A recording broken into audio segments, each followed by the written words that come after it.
ஒரு anti incumbency கிடையாது. இவ்வளோ ஆன்டி இன்கம்பன்சிலாம் கிடையாது. இவங்க சொன்னது எல்லாமே ஆன்டி இன்கம்பன்சியே கிடையாது. ஆன்டி இன்கம்பன்சி எங்கன்னா தினம் தினம் அதிமுக ஆட்சி நடந்து கொண்டிருக்கிற போது மக்களாக தன்னெழுச்சியாக வந்து நாட்டில் ஒவ்வொரு இடத்துல போராட்டம் நடந்துட்டு இருக்கு பார்த்தீங்களா, அது ஆன்டி இன்கம்பன்சி.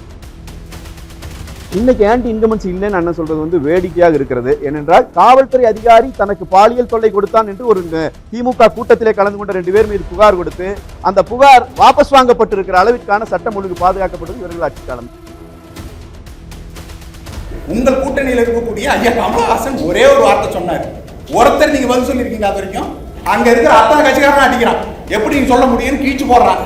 ஒரு போலீஸ் ஸ்டேஷன் உள்ள போங்க, ஐயா இங்க கஞ்சா வைக்கிறாங்கன்னு சொல்லுங்க. சரி அவ்வளவு எதுக்கு, நானும் வரேன். ஐயா இங்க இன்னும் பார் ஓடிட்டு இருக்கு, காலை 6 மணிக்குங்க, குழந்தைங்க ஸ்கூலுக்கு போகும்போது சொல்றேன். அவங்க என்ன பதில் சொல்றாங்க மட்டும் கேளுங்க. எடு ஜிபை போய் அரெஸ்ட் பண்ணுன்னு சொல்லுவாங்களா?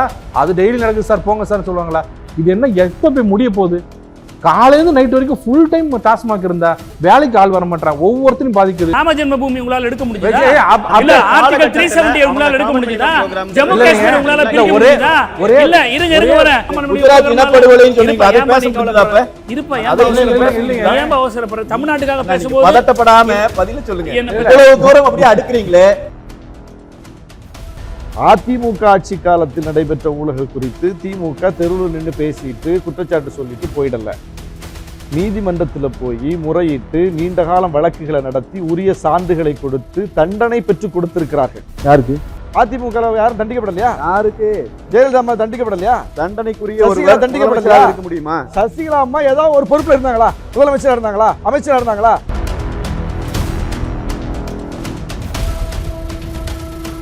வணக்கம். டாக்டர் ஸ்ரீவமாஸ் வெல்னஸ் வழங்கும் தி டிபேட்ஸ் டயலாக் பவர்ட் பை ஆச்சி பாதாம் ட்ரிங்க் மிக்ஸ். ஆயுர்வேதம் ஒரு பொக்கிஷம், நம் ஆயுள் நீட்டக்கம் அற்புதம்.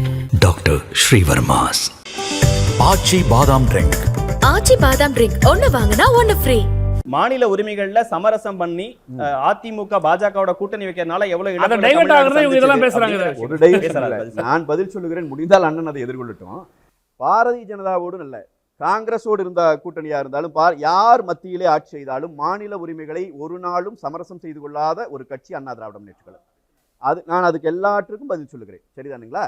ஒன்று, பாரதிய ஜனதாவோடு கூட்டணியில் இருந்தால் தமிழ்நாட்டினுடைய உரிமை எல்லாம் இழந்துவிடும். நான் கேட்கிறேன், டெல்டா மாவட்டங்களை வந்து மீத்தேன் எடுக்கிற மையங்களாக மாற்றுவதற்கு அந்த திட்டத்தை கொண்டு வந்தது காங்கிரஸ். அன்றைக்கு ஆட்சியிலே இருந்து மத்திய ஆட்சி நடத்தியது திமுக. மத்திய அமைச்சரவையில் பங்கெடுத்திருந்தார்கள். கையெழுத்து போட்டவர் யார் தெரியுமா? இன்றைய முதலமைச்சர், அன்றைக்கு துணை முதலமைச்சர் ஸ்டாலின் அவர்கள். அந்த நிலம் என்று அந்த மீத்தேன் எடுக்கிற திட்டத்துக்கு போயிருந்தது என்று சொன்னால் அது சுடுகாடாக மாறி போயிருக்கும். 1000 ஆண்டுகளாக நாம் விவசாயம் செய்த நிலம் நாசமாயிருக்கும். பாரதிய ஜனதா மீத்தேன் எடுக்க வேண்டாம் என்றா சொன்னார்கள்? அவர்கள் ஆட்சி அமைந்து நாங்கள் கூட்டணியிலே இருக்கிற போதும் மீத்தேன் எடுக்கிற திட்டத்தை நிறைவேற்ற வேண்டும் என்று சொன்னார்கள். தமிழ்நாட்டிலே இருக்கிற விவசாயிகளின் விவசாய நிலத்தை தொட அனுமதிக்க மாட்டேன் என்று சொல்லி பாதுகாக்கப்பட்ட வேளாண் மண்டலமாக, தோழர் கேட்டாரே, மாநில உரிமை, மாநிலத்தினுடைய இனத்தினுடைய மிக முக்கியமான உரிமை நிலம். அந்த நிலத்தை காத்து கொடுத்தவர் எங்களுடைய பொதுச் செயலாளர். வேளாண் சட்டங்களை ஆதரிச்சவர். வேளாண் சட்டங்களால் தமிழ்நாட்டுக்கு என்ன பிரச்சனைங்கிறத அவர் சொல்லணும். இப்ப மண்டி சிஸ்டம் இருக்கிற அந்த மாநிலங்களுக்கு வரப்போது அதில் இருந்து என்ன பிரச்சனை தமிழ்நாட்டுக்கு? நாங்க தமிழ்நாட்டிற்கு கட்சி நடத்துகிறோம். தமிழ்நாட்டிலே இருக்கிற மக்கள் பாதிக்கப்படுவதற்கு ஒரு நாள் இதே அண்ணன் ஷானவாஸ் அவர்களை நான் கேட்கிறேன். காவிரி நதிநீர் மேலாண்மை வாரியம் அமைக்கப்பட்ட போது அந்த தீர்ப்பை அரசிதழில் வெளியிடாத வகைக்கு காங்கிரஸோடு கூட்டணியிலே அமர்ந்து திமுக பார்த்து கொண்டது. ஐயா கருணாநிதி அவர்கள் இருக்கிற போது மாநில உரிமைக்கு எதிரானது அல்லவா? கச்சத்தீவு கொடுக்கப்பட்டது உங்கள் காலம். கல்வி பொதுப்பட்டியலுக்கு போனது உங்கள் காலம். இனப்படுகொலை நடந்தது உங்கள் காலம். இனப்படுகொலை நடந்து 2 ஆண்டு காலம் திமுக ஆட்சியில் இருந்தது. சட்டமன்றத்தில் ஒரு தீர்மானம் உண்டா? காட்ட முடியுமா? எந்த மாநில உரிமைக்கு திமுக நின்னுச்சு? இல்ல இப்ப காமன் மினிமம் ப்ரோகிராம் நம்ம கட்டமைப்போங்கறீங்க. அப்ப எவ்வளவு டிஃபரன்சஸ் இருக்கறனால தான் அந்த விஷயத்தை அமைச்சர் அவர்கள் சொல்ல வேண்டியது. அதையும் நான் சொல்ல வந்தேன். ஒரு கட்சியோடு கூட்டணி அமைக்கிற போது கொள்கை கூட்டணி அல்ல, கொள்கை ஒண்ணா இருக்கணும்ங்கிறது இல்ல. எந்த கட்சியும் அப்படி இல்ல. இதே அண்ணன் ஷானவாஸ் அவர்கள் கேட்டார். நான் கேட்கிறேன், இடபிள்யூஎஸ் வந்துச்சு, பாரதிய ஜனதா கொண்டு வந்துச்சு. இவங்க கூட்டணியில் இருக்கிற எல்லாரும் எதிர்க்கிறாங்களா? காங்கிரஸ் கம்யூனிஸ்ட் இடபிள்யூஎஸ் ஆதரிக்கிறது, விடுதலை சிறுத்தைகள் எதிர்க்குது. எப்படி ஒரே கூட்டணியில் இருக்கிறீங்க?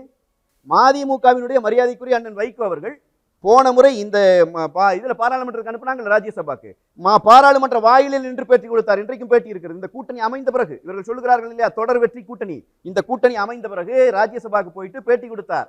காங்கிரஸ் என்கிற தமிழர் இனத்தை அழித்த கட்சியோடு நாங்கள் என்றைக்கும் சமரசம் செய்ததில்லை. நான் பாரதிய ஜனதாவினுடைய ஆதரவோடு கூட நாடாளுமன்ற உறுப்பினராக இருக்கிறேன், இப்பொழுது திமுகவாளா இருக்கிறேன். காங்கிரஸ் இனப்படுகொலை செய்த கட்சின்னு சொன்னாரு. இனப்படுகொலை ஜெனோசைட் செய்த கட்சியோடு கூட்டணியில இருந்து கொண்டு அவன் சரியில்லை இவன் சரியில்லை, அவனோடு கூட்டணி போனால் இவங்க உரிமை போய்விடும் என்றெல்லாம் பேசுவது என்ன வகை நியாயம்? நான் கேட்கிறேன், 7.5 விழுக்காடு உள்ளிட ஒதுக்கீடு பேசுனீங்க. சொல்றேன், அந்த உள்ளிட ஒதுக்கீடு நாங்கள் அறிவித்த போது மொத்தமா 100 விழுக்காட்டையும் கொண்டு வரணும் அண்ணன் கேட்டார். அந்த கான்செப்ட் அப்படி அல்ல. இன்றைக்கும் நீட் தேர்வுல 85 விழுக்காடு தமிழ்நாட்டு மாணவர்கள் தான். அதுல உங்களை ஆதரிச்சு தான் அவர் பேசினார். ஆதரிச்சாரு, அதை நான் வரவேற்கிறேன். அந்த செய்தியை சொல்ல வரேன், அவர் கேட்ட கேள்விக்கு பதில் சொல்ல வரேன். 85 விழுக்காடு தமிழ்நாட்டு மாணவர்கள் தான். இட் இஸ் அன்கான்ஸ்டிடியூஷனல் வழக்கு போட்டவங்க நாங்க. எங்க பொதுச் செயலாளர் முதலமைச்சராக இருக்கும்போது நீட் இஸ் அன்கான்ஸ்டிடியூஷனல் என்று உச்சநீதிமன்றத்தில் வழக்கு போட்டார். ஜெயலலிதா அவர்கள் இருந்த வரைக்கும் நீட் வரலையேன்னு அவர் சொன்னாரு. ஜெயலலிதா அவர்கள் இருந்த வரைக்கும் சொல்லாதீங்க, எப்பவுமே இல்லை. தமிழ்நாடு அரசு போய் கையெழுத்து போட்டு நீட்டை கொண்டு வரல. அப்படி கொண்டு வந்திருந்தா தமிழ்நாடு அரசு கையெழுத்து போட்டு நிறுத்திருக்கலாம். நீ உச்சநீதிமன்றத்தினுடைய உத்தரவின் பேரில் உள்ளே வருகிறது நீட்டு. அந்த நீட்டை அன்னைக்கு அதில் உள்ள வந்தங்காட்டி தான் நாங்கள் நீதிமன்றத்தில் வழக்குக்கு போனோம்.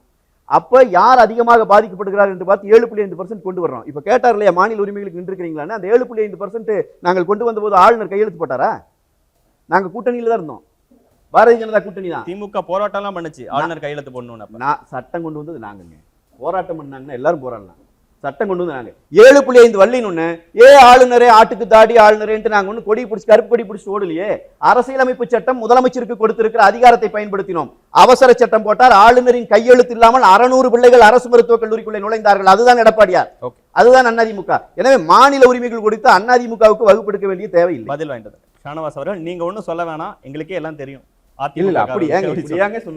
அதிமுகவினருக்கு வகுப்பெடுக்க வேண்டாம்னா என்ன சார் அர்த்தம்? அதிமுகவுக்கு நாங்க ஏற்கனவே பண்ணி இருக்கிறோங்க, விளக்கி இருக்கிறேன். அதாவது வேளாண் சட்டம் விவசாயிகளை பாதிக்கிறது என்பது தமிழ்நாடு விவசாயிகளா டெல்லி விவசாயிகளான்னா இந்திய விவசாயிகளை பிரித்தா பார்க்க முடியும். இந்த நாட்டினுடைய பெரும்பான்மை மக்களாக விவசாய குடிமக்கள் டெல்லியில தலைநகரை ஸ்தம்பிக்க வைக்கக்கூடிய அளவுக்கு ஒரு போராட்டத்தை நடத்துறாங்க. அதை நாம் ஆதரிக்க வேண்டிய தேவை என்ன வந்துச்சு? அப்போ பாஜக ஒரு சட்டத்தை கொண்டு வந்து விட்டால் அதை மீறி ஒரு முடிவெடுக்க முடியாது என்கிற நெருக்கடிக்கு அதிமுக போனதுடைய விளைவு தான் அது. அப்போ எங்கேயோ நடக்கிற ஒரு விஷயத்துக்கு போய் நீங்கள் வலிஞ்சு கொண்டு ஆதரவு கொடுக்க வேண்டிய தேவையா வந்துச்சு? தமிழ்நாட்டில் யாருக்கும் பாதிப்பு இல்லை, அதனால எதிர்க்கலன்னு சொல்றீங்க. தமிழ்நாட்டுக்கு பாதிப்பு இருக்கா இல்லையாங்கிறது ரெண்டாவது பேசுவோம். ஆனால் எங்கேயோ ஒருத்தர் பாதிக்கப்படுறான்னு வச்சுக்கோம், அதுக்கு போய் நீங்கள் ஆதரவு கொடுக்க வேண்டிய தேவை ஏன் வந்துச்சு அதிமுகவுக்கு? டெல்லி மாநில அரசுடைய அதிகாரம் பறிக்கக்கூடிய அந்த மசோதாவுக்கு ஆதரவு கொடுக்க வேண்டிய தேவை ஏன் வந்துச்சு? அப்போ உங்களுக்கு எந்த நெருக்கடி வருகிறது அப்படிங்கிறது தான் முக்கியம். அந்த நெருக்கடியிலிருந்து அந்த முடிவு எடுக்கிறீங்க. கல்வி மாநில பட்டியலிருந்து போச்சா? எப்போ போச்சு? நெருக்கடி காலத்தில் போச்சு. அப்போ பிஜேபியோட நிலைப்பாடு என்ன? எமர்ஜென்சி ஆதரிக்கிற நிலைப்பாடா? பிஜேபி அதை எதுக்கு தானே செஞ்சிச்சு. அப்போ நம்ம அன்னைக்கு 69 விழுக்காடு இடஒதுக்கீடு போகக்கூடாது, 50 விழுக்காட்டுக்கு மேலே போகக்கூடாதுன்னு சொல்லி உச்சநீதிமன்றம் தான் சொல்லியிருந்தது. உச்சநீதிமன்றத்தினுடைய வரும்போது அன்னைக்கு நீட்டுக்கு சொல்லக்கூடிய அந்த காரணம் அதுக்கு தானே பொருந்தும். அப்போ எப்படி அது சாத்தியமாச்சு? அன்றைக்கு இருந்த ஒன்றிய அரசு, காங்கிரஸ் அரசு, தமிழ்நாடு அரசுடைய 69 விழுக்காட்டு அந்த சட்டத்துக்கு ஒப்புதல் கொடுத்தது. குடியரசுத் தலைவர் கையெழுத்து போட்டார். அன்றைக்கு அந்த விஷயத்துல ஜெயலலிதா அம்மையார் என்ன முடிவை எடுத்தாரோ, எப்படி ஒரு வழிமுறையை பின்பற்றினாரோ, அதே வழிமுறையை தான் இன்னைக்கு இருக்கக்கூடிய மாநில அரசு நீட்டு விஷயத்துல பின்பற்றுது. ஆனா ஒப்புதல் கொடுக்க குடியரசுத் தலைவர் மறுக்கிறார். ஏன்னா ஒன்றிய அரசு அதுக்கு சப்போர்ட் பண்ண மறுக்கிறது. அப்போ ஒன்றிய அரசு கையில தான் இன்னைக்கு அந்த பிரச்சனை இருக்கு. உச்சநீதிமன்றமே ஒன்றை சொல்லிவிட்டாலும் நாடாளுமன்றத்தின் மூலம் நாடாளுமன்ற அதிகாரத்தை பயன்படுத்தி ஒன்றிய அரசு நினைத்தால் அதை மீற முடியும், மீறி செய்ய முடியும் என்பதற்கு 69 விழுக்காடு இடஒதுக்கீட்டுக்கான சட்ட பாதுகாப்பு சாட்சியமா இருக்கு. தமிழ்நாடு வென்று காட்டியிருக்கு. அப்படி இருக்கும்போது இன்னைக்கு அதை செய்ய முடியலன்னா பிரச்சனை எங்க இருக்கு? அப்போ ஒன்றிய அரசு அதை செய்ய மறுக்கிறது. நீங்க கூட்டணியில் இருக்கீங்க, அதைத்தான் நம்ம சொல்றோம். நீட்டு உங்க காலத்துல தான் வந்துச்சு. இன்னைக்கும் உங்களோட கூட்டணியில் இருக்கக்கூடிய அரசு நினைத்தால் அதை செய்துவிட முடியும். 69 விழுக்காடு இடஒதுக்கீடு சட்ட பாதுகாப்பு நமக்கு அதுக்கு சான்றா இருக்குது. உச்சநீதிமன்றமே சொன்ன பிறகும் சாத்தியப்படுத்தி இருக்கிறோம் ஒன்றிய அரசை பயன்படுத்தி. இன்னைக்கு ஒன்றிய அரசை பயன்படுத்த முடியல. திமுக அரசு கேட்க மாட்டாங்க. உங்க கூட்டணி தான் முரண்களோட இருக்கு, எல்லா நிலைப்பாடுகளும் ஈக்குவலா இருக்கா? வைகோ அவர்கள் காங்கிரஸ் பத்தி என்ன சொன்னாரு? அப்படி இருக்கும்போது அப்ப பாஜக அதிமுக மட்டும் காமன் மினிமம் ப்ரோகிராம் ஏன் இருக்க முடியாது? காங்கிரஸ் எப்படிப்பட்ட கட்சி, அதனுடைய வழித்தடம் என்னங்கிறது புதுசா யாரும் போய் சொல்ல வேண்டியதில்லை. இந்தி திணிப்பை இன்னைக்கு பாஜக செய்யுது, அன்னைக்கு காங்கிரஸ் தான் செஞ்சுது. காங்கிரஸோட எல்லா கொள்கையிலும் நம்ம உடன்பட்டு போக முடியாது. அதற்கு ஒரு தேசிய அளவிலான பார்வை இருக்கும், நமக்கு ஒரு மாநில பார்வை இருக்கும். ரெண்டும் எப்பவுமே கிளாஷ் ஆகக்கூடிய ஒரு இடம் தான். ஆனால் அந்த காங்கிரஸில் இன்னைக்கு ஏற்பட்டிருக்கக்கூடிய மாற்றத்தை பாருங்க. ராகுல் காந்தியினுடைய அந்த மொழியை பாருங்க, அவருடைய வெளிப்பாடை பாருங்க. நம்ம தமிழ்நாடு சார்ந்து முன்வைக்கக்கூடிய ஒரு பிரச்சனையிலாவது அவர் மாறி நின்றார்னு சொல்லுங்க. அவர் ஏற்க மறுக்கிறாருன்னு சொல்லுங்க. நீட்டு விலக்கு கேட்கிறோம், இல்ல இல்ல நாங்க எல்லா மாநிலத்திலையும் ஏத்துக்கொண்ட ஒன்று உங்களுக்கு மட்டும் எப்படி தர முடியும்னு அவர் கேட்கிறாரா? உயிரே போனாலும் நீட்டு விலக்கு தரமாட்டோம்னு சொல்றாரு மாநில தலைவராக இருக்கிற அண்ணாமலை. ஆனால் நீட்டு விலக்கு பெற்று தருவோம்ங்கிறாரு தேசிய தலைவராக இருக்கக்கூடிய ராகுல் காந்தி. இப்ப இதுல யார் வேணும் நமக்கு? ரெண்டு தேசிய கட்சி தான். ஆனால் தேசிய கட்சியில் இருக்கக்கூடிய ஒரு மாநில தலைவரே உயிரை போனாலும் தரமாட்டோங்கிறாரு. ஒரு தேசிய தலைவர் சொல்றாரு நாங்க தருவோங்கிறாரு. அப்போ நாம பிராக்டிக்கலா பாக்குறோம், யார் நம்முடைய கருத்தை உள்வாங்குறா, யார் நம்முடைய மொழியில பேசுறா. இன்னைக்கு வந்து இந்தி பெல்ட்ல நின்றுட்டு அரசியல் செய்ய வேண்டிய நெருக்கடியில் இருக்கக்கூடிய ராகுல் காந்தி இந்தி திணிப்பை எதிர்க்கிறார். இந்திய கட்டிக்கிட்டு அழாதீங்கிறார், ஆங்கிலம் பண்ணீங்கன்னு அங்க பேசுறார். அப்போ ஒரு மிகப்பெரிய மாற்றம் இல்லையா இது? நம்ம இவ்வளவு நாளும் 100 ஆண்டு காலமாக தமிழ்நாட்டில் இருந்து கொண்டு பேசக்கூடிய குரலில் இன்றைக்கு ஒரு தேசிய தலைவர் பேசுறார், ஒரு இளம் தலைவர் பேசுறார். அப்ப நாங்க நம்மை நோக்கி அவர் வருகிறார், இதை நம்ம ஏத்துக்கிறோம். இல்ல பாஜகவோட இருக்கிறனால நாங்க என்ன விட்டுட்டோம் மாநில உரிமைகளின் கேள்வி. எதை விடலன்னு சொல்லுங்க. நான் தான் ஒரு பெரிய பட்டியலை போட்டேன், அதுக்கெல்லாம் பதில் மறுக்கிறார். இவங்க கச்சத்தீவையும் பொதுப்பட்டியலுக்கு போன விஷயத்தை தான் சொல்றாங்க. இரண்டையுமே அன்றைக்கு எதிர்த்து இருக்கிறது தமிழ்நாடு அரசு. தமிழ்நாடு அரசினுடைய ஒப்புதலை பெற்று போனதல்ல கச்சத்தீவு, தமிழ்நாடு அரசினுடைய ஒப்புதலை பெற்று போனதல்ல பொதுப்பட்டியலுக்கு கல்வி, எதிர்த்து போராடி இருக்கிறது. ஆனால் ஒன்றிய அரசு தனக்கு இருக்கக்கூடிய எதாச்சதிகாரமான அந்த அதிகாரத்தை பயன்படுத்தி இதெல்லாம் செய்யறாங்க. இப்ப அது மட்டுமா போயிருக்கு, எல்லாமே தான் போயிருக்குது. இன்னைக்கு வந்து ஒவ்வொரு புதிய சட்டங்களும் அவங்க கொண்டு வந்து மாநில அரசினுடைய ஒவ்வொரு உரிமை சார்ந்த விஷயங்களையும் அவங்க தலையிட்டுட்டாங்கல்ல, சட்ட ஒழுங்குல கூட தலையிடுறாங்கல்ல, எல்லா விஷயத்திலையும் வருது இல்ல. இப்போ நம்ம பார்க்கிறோம்ல. அப்போ நம்ம இன்னைக்கு இருக்கிற நடப்பு அரசியல்ல ஒரு மாநில அரசு தன்னுடைய அதிகாரத்துக்கு உட்பட்டு எவ்வளவோ போராட்டத்தை நடத்தி மல்லு கட்டித்தான் மாநில உரிமையை பாதுகாத்து கொண்டிருக்கிறது. மற்ற மாநிலங்கள்ல இந்த இடம் கூட இல்லை, இந்த நிலைமை கூட இல்லை. முழுமையாக பல மாநிலங்கள் சரணடைஞ்சிட்டதை பார்க்கிறோம். எதிர்க்க முடியாமல் ஒன்றிய அரசு நீட்டுகிற இடத்தில் கையெழுத்து போடுறதை பார்க்கிறோம். எதிர்த்து போராடி சட்ட போராட்டம் நடத்தி மற்ற மாநிலங்களுக்கு வழிகாட்டக்கூடிய ஒரு மாநிலத்தை காட்டுங்க இன்னைக்கு. அதுவும் இன்றைக்கு இருக்கக்கூடிய பாஜக அரசை எதிர்த்து மற்ற மாநிலங்களுக்கு வழிகாட்டக்கூடிய வகையில பல முடிவுகளை எடுத்திருக்கக்கூடிய ஒரு மாநிலத்தை நீங்க காட்டுங்க, நம்ம பேசலாம். குமரகுரு அவர்கள் ரொம்ப ஷானவாஸ் அவர்கள் ரொம்ப அழகாக பேசுறாரு. என்ன 2004 2014 இருக்கு பாருங்க, ஸ்லீப்பிங் மோடு. அந்த 10 வருஷம் என்ன நடந்ததுன்னு யாரும் அதுக்கு அதை பத்தி காதலே வாங்குறது இல்லை. ஆனால் அப்போ நடந்தது திருப்பி எப்போ சொல்லி ஹிந்தி திவஸ் எங்கே ஏன் கொண்டாடுனீங்க, ஹிந்தி தினம் எங்கிருந்து வந்தது, சமஸ்கிருதத்துக்கு கூடுதல் எங்கிருந்து வந்தது? ஒன்னும் இல்லை, 2004 போங்க. இப்ப மாறி இருக்கிறாங்க. 2000 அவரு ஆமாமா மாறுவார். ராகுல் காந்தி நிலைப்பாடு என்ன? அதாங்க ராகுல் காந்தி ஏன் மாறுறாருன்னா, ஒண்ணு கையில ஒண்ணு இல்ல, அதனால என்ன வேணும் எடுத்துக்க, இந்த சுண்டல் வேணும் நீ எடுத்துக்க. தமிழ்நாட்டுல என்ன இல்லைங்க, ஒரு நிமிஷம், கொண்டு வந்தவர் அவரு கேட்கணும்ல. எங்க ராகுல் காந்தி அவர்களே, கொண்டு வந்தது நீங்க, இப்ப எடுத்துக்கன்றீங்களே, அதுக்கு என்ன காரணம்? கொண்டு வந்ததுக்கான காரணம் என்ன, வேண்டாம் என்பதற்கான காரணம் என்ன? அவர்கிட்ட பேசி ஒரு லைன் வாங்கிட்டு சொல்லுங்க. பேச மாட்டார் அவர். என்ன தமிழ்நாட்டு கேட்குது கொடுத்துருங்க என்னாரு. சரி, காங்கிரஸ் தமிழ்நாட்டு அறிக்கை இருக்குல்ல 2024 அறிக்கை, அதை எடுத்து படிங்க. நீட்டு பத்தி என்ன சொல்லிருக்காங்க? நீட்டு விலக்கு அளிக்கப்படும், அதற்கு மாறாக வேறு ஒரு தேர்வு நடத்தப்படும். இல்லைன்னு சொல்லுங்க. இருக்கலாம் சார். இல்ல நீங்க என்ன பேசுறீங்க? இல்லைங்க, நீங்க என்ன ஒரு நிமிஷம், நீங்க என்ன கேட்டீங்க? நீட்டே வேண்டாம், என் பையனுக்கு எதுக்கு நீட்டு, மார்க் போதும், +2 மார்க் போதும் தான் உங்க நிலைப்பாடு. ராகுல் காந்தி என்ன நிலைப்பாடுன்னு கேட்டுங்க. சொன்னார் புனிதர், மக்கள் புனிதர் ஒருத்தர் வந்திருக்காரு ராகுல் காந்தி. என்ன சொன்ன தெரியுமா? இன்னொரு முறையான ஒரு பரீட்சை வைத்து அதன் மூலம் தேர்ந்தெடுக்கப்படும். அவளை எதுக்கு? ஷானவாஸ் ஒரே வார்த்தை கேட்குறேன், நீங்க நீட்டுக்கு ரெசல்யூஷன்லாம் போடாதீங்க, எங்ககிட்டலாம் கேட்காதீங்க. தமிழ்நாடு தனி மாநிலம், நேராக சுப்ரீம் கோர்ட் போங்க, ஏகப்பட்ட வக்கீலுங்க இருக்காங்க, நீட்டு நடந்துட்டு இருக்குது, இம்ப்ளீட் ஆகுங்க, அதை உள்ள போயிட்டு நியாயத்தை சொல்லுங்க. இதனால நாங்கள் பாதிக்கப்படுறோம் அப்படின்னு கொடுங்க. நீட் அவங்க கொடுத்தா விலை கொடுத்தா வாங்கிக்கிங்க. ஏன் அந்த நீதிமன்றத்துக்கு காலடி வைக்க மாட்டீங்க? அதுல மட்டும், மற்றதுக்கெல்லாம் டெய்லி போறீங்க, நீட்டு ஒன்றுத்துக்கு மட்டும் ஏன் அந்த சுப்ரீம் கோர்ட் கால வைக்க மாட்டீங்க? சட்டத்துறையில பொறுப்புல இருக்கக்கூடிய பரந்தாமன் அவர்களே சொல்லுவாரு, இந்த விளக்கங்கள்லாம் கொஞ்சம் அதிமுகவுக்கும் சொல்லிருங்க, அவங்களும் நீட் இருங்க சுப்ரீம் கோர்ட் போகல. இல்ல இருங்க சொல்லிடுறேன். மாநில சட்டமன்றத்தினுடைய அதிகாரத்தை பயன்படுத்தி சட்ட பாதுகாப்பு கொடுத்து அதை ஒன்றிய அரசை ஏற்க செய்தோம். நாங்க சொல்றது, நீதிமன்றம் ஒன்றை ஏற்றுக்கொண்டு விட்டது. நீதிமன்றத்துக்கு அதுல ஒரு முடிவு இருக்கு. நீட்டு வேணும் என்பது நீதிமன்றத்தின் முடிவா இருக்கு. ஆனால் சட்டமன்றத்தினுடைய முடிவு நீட்டு வேண்டாம் என்பது. எங்களுக்கு இப்போ நீதிமன்றமா சட்டமன்றமா பிரச்சனை வந்து விட்ட பிறகு சட்டமன்றத்தினுடைய அதிகாரம் முக்கியமானது. இதைத்தான் அவங்க சொல்லிட்டு இருக்காங்க. நாடாளுமன்றத்தின் அதிகாரம் முக்கியமானது தானே தன்கர் பேசிட்டு இருக்காரு. அருமையா சொன்னாரு பாருங்க. இதைத்தான் நாங்களும் சொல்றோம். ஆர்டிகல் 131 என்ன சொல்லுது? அப்படியே கொண்டு சுப்ரீம் கோர்ட்டை கொடுங்க. ஐயா, நாங்கள்லாம் சேர்ந்து வேணான்னு சொல்றோம், நீங்க எப்படி இது வேணும்னு சொல்றீங்க? மாநில சுயாட்சி எங்களுக்கு கொடுங்கன்னு கேட்டா சுப்ரீம் கோர்ட் அந்த வியூல பார்த்து உங்களுக்கு எக்ஸாம்ஷன் கொடுக்க வேணாமா? ஏங்க போக மாட்டீங்க? இல்ல முடிச்சிடுறேன்.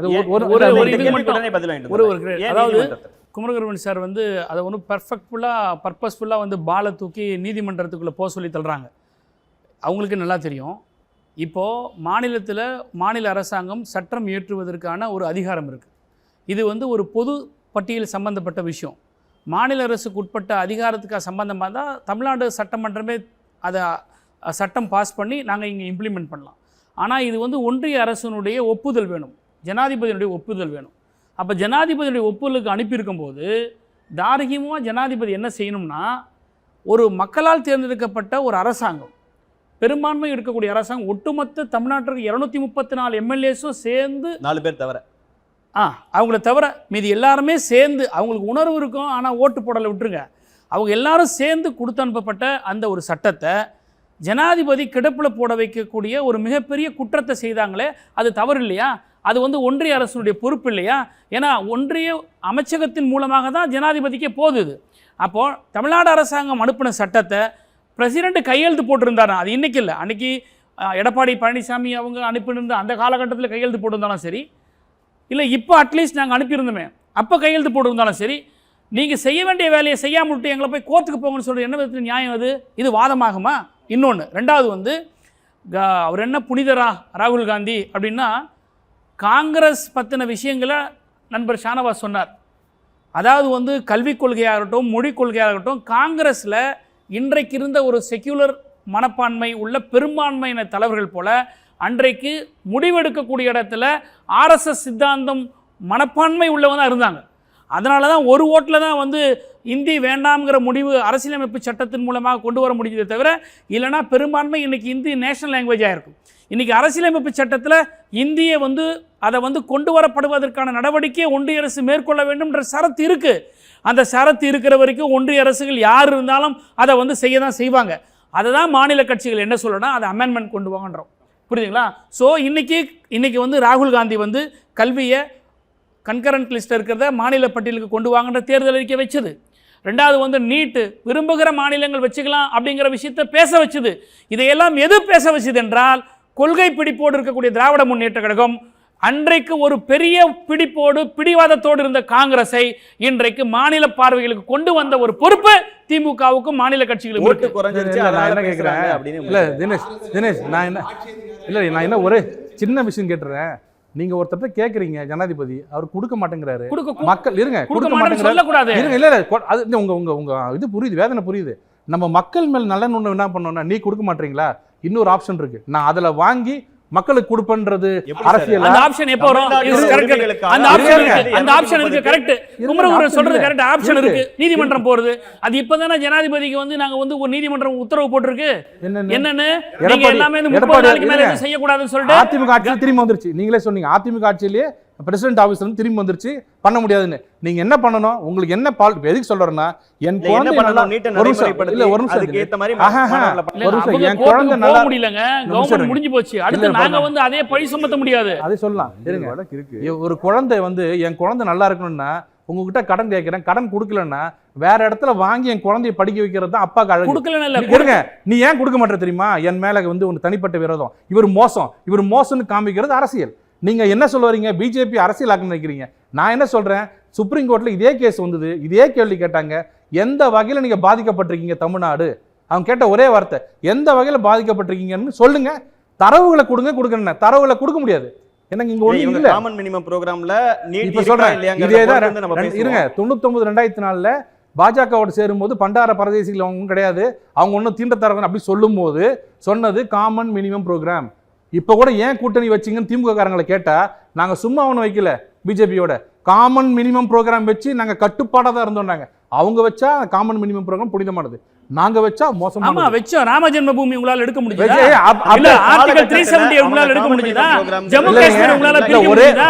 இல்ல இருங்க வரேன். நாங்க காமன் மினிமம் ப்ரோக்ராம் வெச்சதனால தான் பிஜேபி என்கின்ற ஆர்எஸ்எஸ் கூர்மையான அந்த வேலை மழுங்கடிச்சது கலைஞர். உங்களால வந்து ராம ஜென்மபூமி பிரச்சனை கையில் எடுக்க முடியல, ஆர்டிகல் 370 உங்களால கையில வைக்க முடியல. அப்போ காமன் குஜராத் இனப்படுகொலைன்னு சொன்னீங்க, அதை பேச முடியல. அப்ப இருப்பா, இல்லைங்க. ஏன் அவசரப்படுற? தமிழ்நாட்டுக்காக பேசும்போது பதட்டப்படாம பதில சொல்லுங்க. இவ்வளவு தூரம் அப்படியே அடுக்குறீங்களே நீங்க கூட்டணி. அந்த வேலை கல்யாண சுந்தரத்தினுடைய இல்ல ஒரே நிமிஷம் இல்ல கல்யாண சுந்தரத்தினுடைய பதில் சரியில்லை. நீங்க உள்ள வர்றீங்க. நீங்க அவரே பேசிருக்காரு. ஒரே செகண்ட் சொல்றேன். அந்த வேலை மழுங்க செய்தது கலைஞர்னாரு. அந்த வேலை அப்படியே புடிச்சு வர வேண்டியதானே? ஏன் 2007 போனீங்க மழுங்க செய்யும் போது? உங்க கையில தானே இந்த வேலை, ஏன் மாறினீங்க? அது வேண்டாம், அது பாலிடிக்ஸ். ஒரே ஒரு பதில் ஷானவாஸ் அவர்கள் சொல்றேன். முட்டு கொடுக்கறதுக்கு ஒரு அளவு இருக்கு. ராஜேஷ் போய் பத்திரிக்கை கொடுத்தாராம், ஜாதி பேர்ல அடிச்சாராம். ஏயா ஜாதி வச்சிருக்கீங்கன்னாராம். எல்லாம் ஒத்துக்கிறோம். வன்னியரசு கேட்கும்போது நீங்க எல்லாம் பொது தொகுதிக்கு ஆசைப்படலாமான்னு சொன்னதும் அதே தலைவர் தான், அதே சமூகம். இதெல்லாம் வந்து இந்த அடிப்படை ஆதாரமே இல்லாத விஷயம்.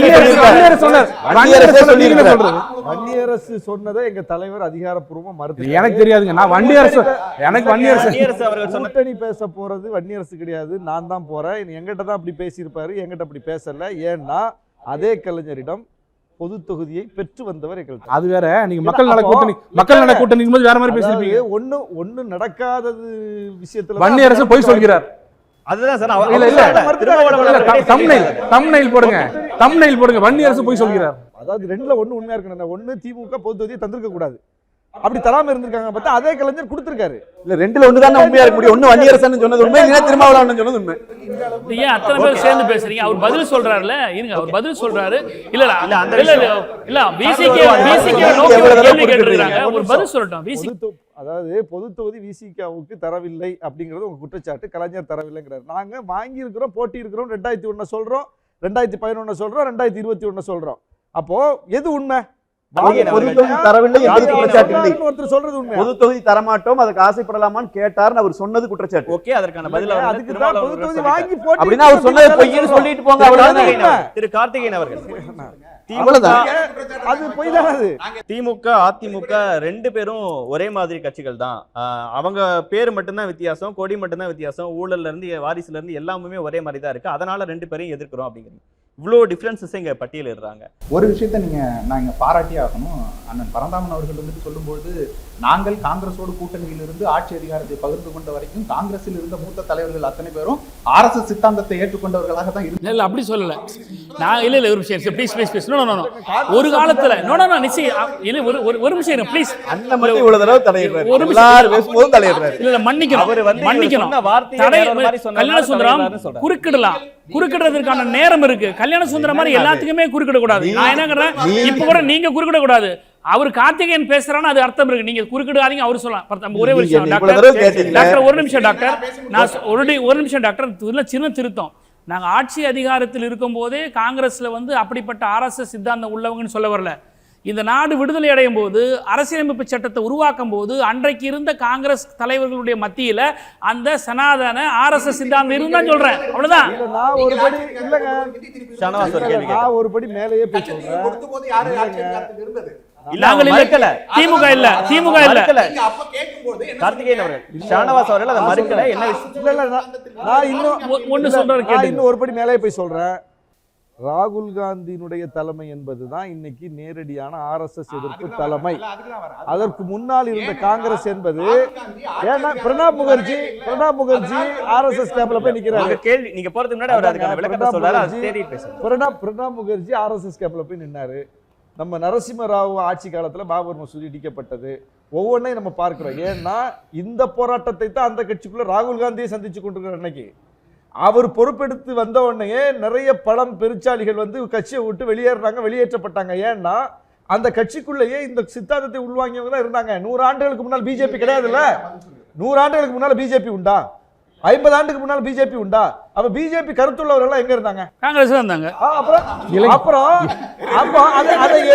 அதை எதிர்த்து இன்னைக்கு அதுதாங்க அவங்க வேற ஒரு ஸ்டாண்டுக்கு மாறி இருக்காங்க. போன வருஷம் வரைக்கும் பெரியார் நினைவு நாளுக்கு சோரட்டி ஓட்டி இன்னைக்கு மாத்தி பேசுறதுல கருத்தை ஏற்றுக்கொண்டவர்கள் தான் காங்கிரஸ் என்பது. அதான் சொல்றேங்க. இல்ல நான் சொல்லி முடிச்சிடுறேன். நேரத்தை விட்டுருங்க. நீங்க இவ்வளவு நேரம் சொல்லி முடிச்சிடுறேன். இல்ல நீங்க இவ்வளவு நேரம் இல்ல போன ஆண்டு வரைக்கும் பெரியார் நினைவு நாளுக்கு போஸ்டர் ஓட்டினாங்களா இல்லையா? அப்போ அந்த கட்சி எப்படி இன்னைக்கு மாறிச்சு? இப்ப அதை எடுத்துக்கிறீங்களா இதை எடுத்துக்கிறதா இந்த கட்சியில இருந்து? அப்ப இன்னைக்கு ராகுல் காந்தி ஒரு மாற்றத்துக்குரிய நம்ம கருத்துக்களை உள்வாங்கி வெளிப்படக்கூடிய தலைவரா இருக்காரு போது அதை ஏத்துக்கல. பதில் போன வருஷம் வரைக்கும் பெரியாருக்கு போஸ்ட் ஓட்டினவங்க இப்ப என்ன ஆனீங்கன்னு அது சொல்லிட்டு போங்க.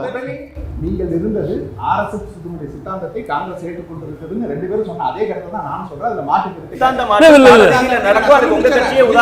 சொல்லி முடிச்சிடுறேன். சித்தாந்த மாற்றம் இப்ப நீங்க வந்துருச்சுன்னு சொல்றீங்கல்ல, அது எப்ப வரணும்னா அவர்கள் ஆட்சி அதிகாரத்தில் உட்கார்ந்த பிறகு அவர்கள் அப்படி நடந்து கொண்டால் நீங்க சொல்லலாம் சித்தாந்த மாற்றத்தை ஏற்படுத்தி விட்டார்கள். நீங்க எதிர்கட்சியா இருந்த வரைக்கும் என்னவெல்லாம் நீங்க பேசுனீங்களோ, நீங்கள் ஆட்சி அதிகாரத்துக்கு வந்த பிறகு அந்த சித்தாந்த மாற்றத்தை கொண்டு வந்திருக்கீங்களாங்கிற கேள்வி வரும்போதுதான் நீங்கள் சித்தாந்தத்தை உண்மையிலேயே நடத்துகிறீர்களா இல்லையாங்கிற கேள்வி வரும். நீங்க எதிர்கட்சியா இருந்தபோது என்ன சொன்னீங்க? டாஸ்மாக் மூடணும். நீங்க எதிர்கட்சியா இருக்கும்போது என்ன சொன்னீங்க? மோடி வந்தா கருப்பு பலூன் விடுவீங்க. ஆளுங்கட்சி வரணும்னா கொடையிலே கிடைக்காத வெள்ள கொடையை பிடிச்சிட்டு நிக்கலையா நீங்க? நீங்கள் இன்றளவும் வந்துட்டு சித்தாந்தத்தை நாங்கள் எதிர்க்கிறோம். நீங்க பாஜகவுடைய எந்த சித்தாந்தத்தையும் நீங்க எதிர்க்கிறாங்க, நாங்க எதிர்க்கல விட்டுட்டோம் நீங்க கேள்வி கேட்கிறீங்க. நான் இதை நுணுக்கமாக சொல்றேன், நீங்க நல்லா எடுத்து பாருங்கள். மாநில சுயாட்சியில் உட்கொண்டு இதை நம்மால் தடுத்து நிறுத்தி விட முடியும் அப்படிங்கிற திட்டங்கள்லாம் பாஜக கொண்டு வந்து வச்சுக்கோங்க. அது பரந்தூர் விமான நிலையமா இருக்கட்டும், இல்லை இங்க இருக்கக்கூடிய 8 வழிச்சாலையா இருக்கட்டும், அதானி துறைமுகமா இருக்கட்டும், இல்லை வந்துட்டு கன்னியாகுமரியில மலைகளை கொள்ளையடித்து கொண்டு போய் கேரளாவை கொட்டுறதா இருக்கட்டும், இதெல்லாம் மாநிலமே நினைச்சால் தடுத்து நிறுத்தி விட முடியும். இதுக்கு எதிராக போராடவே மாட்டாங்க. இதற்கு எதிராக ஒரு போராட்டத்தை கூட திமுக நடத்தாது. ஆனால் மாநிலத்தால் நடத்த முடியாது, அது வந்துட்டு நீட் தேர்வா இருக்கட்டும், இல்ல வந்துட்டு டீலிமிட்டேஷனா இருக்கட்டும், இதெல்லாம் மாநிலத்தால் நடத்த முடியாதுன்றதுல அதுக்கு மட்டும் போராடுவோம். ஏன்னா பாஜகவை எதிர்ப்பது போல காட்டணும், ஆனா பாஜக கொண்டு வர்ற திட்டத்தை உண்மையிலே எதிர்க்கக்கூடாது. அதுதான் இவர்களுடைய வேலை. நீங்கள் சித்தாந்த ரீதியாக எதிர்ப்பதாக இருந்தால் இதெல்லாம் எதிர்த்துக்கணும். உங்களுடைய தமிழர் மேல கூடிய வைக்கிற விமர்சனமே திமுக கூட்டணியை அதிகமா விமர்சிக்கிற அளவுக்கு அதே தவறுகள் அதிமுக பாஜக செஞ்சிருக்கும். வேளாண் சட்டத்தை எல்லாத்தையும் திமுக கடைசியில் அதிமுக விமர்சிக்கிறோம். வேளாண் சட்டத்தில் கையெழுத்திட்டது தவறு என்றால் ஆம் தவறுன்னு அன்னைக்கே நாங்க அறிக்கை கொடுத்திருக்கிறோம். என்ஐஏ சட்டத்தில் கையெழுத்திட்டது தவறு என்றால் ஆம் தவறுன்னு அதையும் சொல்லி இருக்கிறோம். நீங்க இங்க விமர்சித்தால் நாங்க அங்கேயும் விமர்சிச்சிருக்கோம். திமுக அதிமுக இரண்டையும் ஒரே தட்டுல தான் நாங்க வச்சு பார்க்கிறோம். நான் திரும்பவும் சொல்றேன், எப்படி வந்துட்டு காங்கிரசும் பாஜகவும் ஒரே சித்தாந்தத்தை கொண்ட இருவேறு கட்சிகளோ, அதே போலதான் அதிமுகவும் திமுகவும் ஒரே சித்தாந்தத்தை கொண்ட வேற கட்சிகள் தான். மாற்று சித்தாந்தமே இல்லை. அந்த சித்தாந்தமாவது சரியா இருக்குதா அப்படின்னு கேட்டாக்க, திராவிடம் தான் எங்கள் சித்தாந்தம், திராவிடம் தான் எங்களுக்கு உயிர் அப்படிங்கிறாங்க. இன்னைக்கு திராவிடத்துக்கு பங்கம் வந்திருக்கு. உங்கள் கூட்டணியில் இருக்கக்கூடிய ஐயா கமலஹாசன் ஒரே ஒரு வார்த்தை சொன்னார். ஒருத்தர் நீங்க பதில் சொல்லியிருக்கீங்களா? அது வரைக்கும் ஒரு வார்த்தை, தமிழ் வந்துட்டு தமிழ்ல இருந்து தான் கன்னடம் பிறந்தாரு அப்படின்னாங்க. அங்க இருக்கிற அத்தனை கட்சிக்காரன் அடிக்கிறான். எப்படி நீங்க சொல்ல முடியும்னு கீழ்ச்சி போடுறான். ஏன் திராவிட சகோதரர் தானே சொல்ல வேண்டிய ஒரு வார்த்தை இதுவரை உங்கள் தலைவர் இதுவரை ஒரு வார்த்தை கமலஹாசன் சொன்னது சரிதான், நாம் எல்லோரும் திராவிட சகோதரர்கள், தமிழ் இருந்தால் பிறந்ததுன்னு ஒரு வார்த்தை சொல்லுங்க. சொல்ல மாட்டாங்க. ஏன்னா திராவிடம் என்ற சித்தாந்தமே போலியான சித்தாந்தம், அப்படி ஒரு சித்தாந்தமே கிடையாது. அப்படி இருக்கும்பொழுது நீங்க இந்த சித்தாந்தத்தை தூக்கி கொண்டு வந்து நாங்கள் தான் ஜெயிச்சோம், நாங்கள் தான் கொண்டு வந்தோம் அப்படின்னாக்க இது எப்படி ஏற்றுக்கொள்ளக்கூடிய விஷயமா இருக்கும்? அந்த பிரணாமன் சொல்லும்போது சொன்னாரு, நீங்க ஆட்சி அதிகாரத்துக்கே வரல, அதனால உங்களுக்கு மீது ஊழல் குற்றச்சாட்டு இல்லை அப்படின்னு. ரமணா படத்துல ஒரு வசனம் வரும், அதுதான் நான் சொல்லணும்னு இருக்கிறேன்.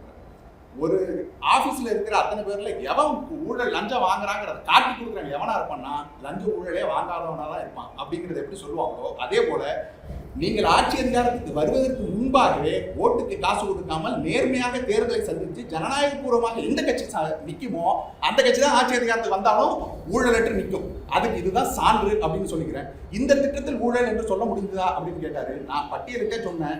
இன்னும் சொல்லணும்னாக்க அது வந்துட்டு பாட்டிலுக்கு 10 ரூபா வாங்குறதுல இருந்து ஆரம்பிச்சு பொங்கல் பொருட்களுக்கு வந்துட்டு கொடுத்தாக்க அது வந்துட்டு வெள்ளத்தோட மெல்டிங் பாயிண்ட் உங்களுக்கு தெரியுமான்னு கேட்கறது வரைக்கும், அதுல இருந்து ப்ளீச்சிங் பவுடர்ல இருந்து எதை நீங்க எடுத்தாலும் எதுல ஊழல் இல்லை அப்படிங்கிற அளவுக்கு ஊழல் வந்துட்டு மடிஞ்சு கிடக்குது. மக்களுக்கு நேரடியாக தெரியுது. நீங்க வந்துட்டு அதிமுக ஆட்சியிலும் ஊழல் இருக்குது, அதை யாரும் மறுக்கவே இல்லை.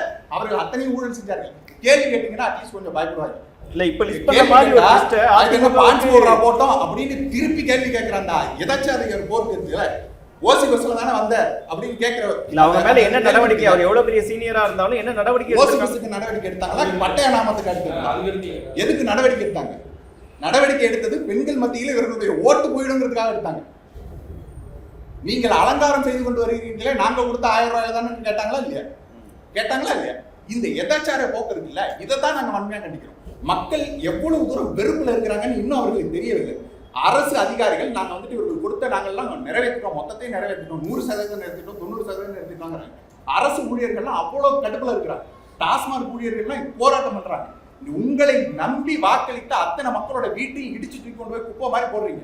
நாங்கள் போராட்ட காலத்தில் இன்னும் மக்களோட நிக்கிறோம். நீங்க எங்க போனீங்க? தடுத்து நிறுத்துவதற்கு உங்களால் ஒரு இது இருக்கா? கேட்டா அது உயர் நீதிமன்றம் போட்டுருச்சுங்க, உச்ச நீதிமன்றம் போட்டுருச்சுங்கிறது. நீதிமன்றம் போட்டை அத்தனைக்கும் நீங்க நடவடிக்கை எடுத்துட்டீங்களா?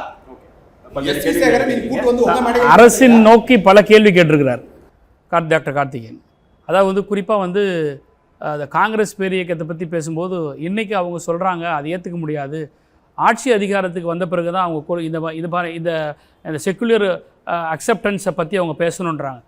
அப்படி தேவையில்லை. ஆட்சி அதிகாரத்துக்கு வந்து சொல்கிறன்றது அது வந்து வேறு விஷயம்.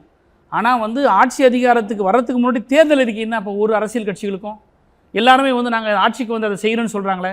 அதுதான் காங்கிரஸ் வந்து கடந்த நாடாளுமன்ற தேர்தலில் இந்த கல்வியை வந்து நாங்கள் மாநில பட்டியல் கொண்டு வந்தோம். இப்போ நாங்கள் திமுக அல்லது எங்களுடைய இந்தியா கூட்டணியில் தமிழ்நாட்டு ஒரு நிமிஷம் அதுதான் பதில் வரேன். பதில் கொண்டு வரேன்.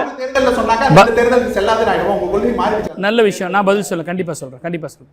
ஸோ திமுக எதையெல்லாம் வந்து மாநில உரிமைகளை ஒட்டி பேசக்கூடிய விஷயங்களோ அது எதை ஒரு காலத்தில் வந்து தேசிய பார்ட்டியாக இருக்கக்கூடிய காங்கிரஸ் தங்களுடைய தேர்தல் அறிக்கைகளை இணைக்காது இருந்ததோ அதை இன்னைக்கு இணைக்க வச்சிருக்குது. அதுதான் அழகாக சொன்னார் ஷானவாஸ் அவர்கள். வந்து திரு ராகுல் காந்தி வந்த பிறகு தான், இந்த தலைமை வந்த பிறகு தான் இந்த ஒரு செக்யூலர் மனப்பான்மை உள்ள ஒரு போக்கு போய்கிட்டு இருக்குது அப்படின்ற விஷயத்தை சொன்னாங்க. ஒன்று. ரெண்டாவது, கொள்கை அல்லது வந்து ஊழல் அப்படிங்கிற விஷயத்தை பற்றி பேசும்போது டாக்டர் கார்த்திகேயன் நாம் தமிழரை சேர்ந்த சோழர் வந்து பொதுப்படியாகவே எல்லாத்தையுமே பேசிட்டு போகிறார். நீங்கள் பொதுப்படி நான் இப்போவும் சொல்கிறேன், ஏதாவது ஒரு திட்டத்தில் ஊழல்னு சொல்லுங்கள், அதை நாங்கள் வந்து பதில் சொல்ல தயாராக இருக்கோம்.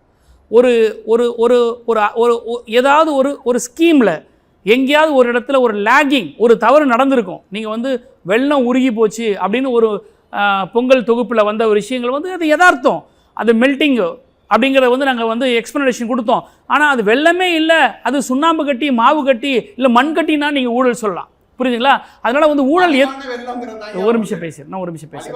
இல்லை ஒரு நிமிஷம் பேசுகிறேன். அது மலிவான வெள்ளம் இல்லை அப்படிங்கிறதெல்லாம் நம்ம டீட்டெயிலாக அதுக்கான எல்லா விளக்கங்களும் கொடுத்து முடித்தோம். ரெண்டாவது, ஒரு அரசின் சார்பாக இருக்கக்கூடிய யார் ஒருவரும் அமைச்சரோ அல்லது அரசின் சார்பில் இருக்கக்கூடியவங்களோ ஒரு விமர்சனம் வரும்போது அவற்றை வந்து அவங்க மேலே வந்து நடவடிக்கை எடுக்கப்பட்டு அமைச்சர் பொறுப்பிலிருந்து அவங்கள வந்து திரும்ப பெறுவதோ அரசியல் கட்சி பொறுப்பிலிருந்து அவங்கள வந்து விலக்கி வைப்பதோன்றது திராவிட முன்னேற்ற கழகம் அது வந்து எந்த அளவுக்கு மக்களை சார்ந்து போயிருக்குது அல்லது கட்சியினுடைய ஒழுக்கத்தை நிலைநிறுத்துன்றதை காட்டியிருக்கோம். ஆனால் நான் என்ன கேட்குறேன்னா, நீங்கள் எல்லாத்தையும் குறை சொல்கிறது ரொம்ப ஈஸி. உங்களுடைய ஸ்டாண்டு, திரு நாம் தமிழர் சீமானுடைய ஸ்டாண்ட் மோடியை குறித்தோ பாரதிய ஜனதா குறித்தோ என்ன இது வரைக்கும் என்ன விளக்கமாக இருக்குது? இன்றைக்கி வரைக்கும் நீங்கள் வந்து அதாவது என்ன உங்களுடைய ஸ்டாண்டுன்றது நீங்கள் விளக்கணும். ரெண்டாவது திராவிட முன்னேற்ற கழகத்தை பற்றி நீங்கள் குற்றம் சுமத்துறது, ஆளுங்கட்சியை பற்றி பேசுறது உங்களுக்கு எல்லா உரிமையில் இருக்குது. ஆனால் அதே சமயத்தில் நீங்கள் மக்களை சார்ந்து எங்கே நிற்கிறீங்க? உங்களுடைய கொள்கை என்ன? தமிழ் தேசியம்னா என்ன? உங்களால் தமிழ் தேசியத்தை வந்து ப்ரூஃப் பண்ணி நிலைநாட்ட முடியுமா? தமிழ் தேசியத்துக்கு பாஜகவுடைய கொள்கை என்ன? உங்களுக்கு பாஜக எங்கே அக்செப்டன்ஸில் இருக்குது? நீங்கள் ஏன் மோடியை இது வரைக்கும் விமர்சிக்க மாட்டீங்க? ஒன்றிய அரசு எதிர்த்து ஏன் நீங்கள் பேச மாட்டீங்க? ஒன்றிய அரசு எதிர்த்து நீங்கள் போராட மாட்டீங்க? உங்களுடைய போராட்டங்கள் வடிவங்கள் எல்லாமே மாநிலத்தில் இருக்கக்கூடிய திமுகவை குறித்து தான் இருக்குதே தவிர உங்களுடைய அரசியல் political colour selective colourable exercise தான் எங்களுடைய குற்றச்சாட்டு. நீட்டுக்கு எதிராக யாருக்கு எதிராக போராடணும்? இது எல்லாமே ஒன்றிய அரசுக்கு எதிராக தான் போறீங்க தவிர மோடி எதிர்த்து போராடல. இன்டர்நேஷனல் புரோக்கர் அப்படின்னு சொல்றதை தாண்டி நீங்க வந்து விமர்சிச்சிருக்கீங்களா? உங்க அளவுக்கு கூட சொல்லல யாரு? தாம் தமிழர் சீமான் நிர்மலா சீதாராமனை போய்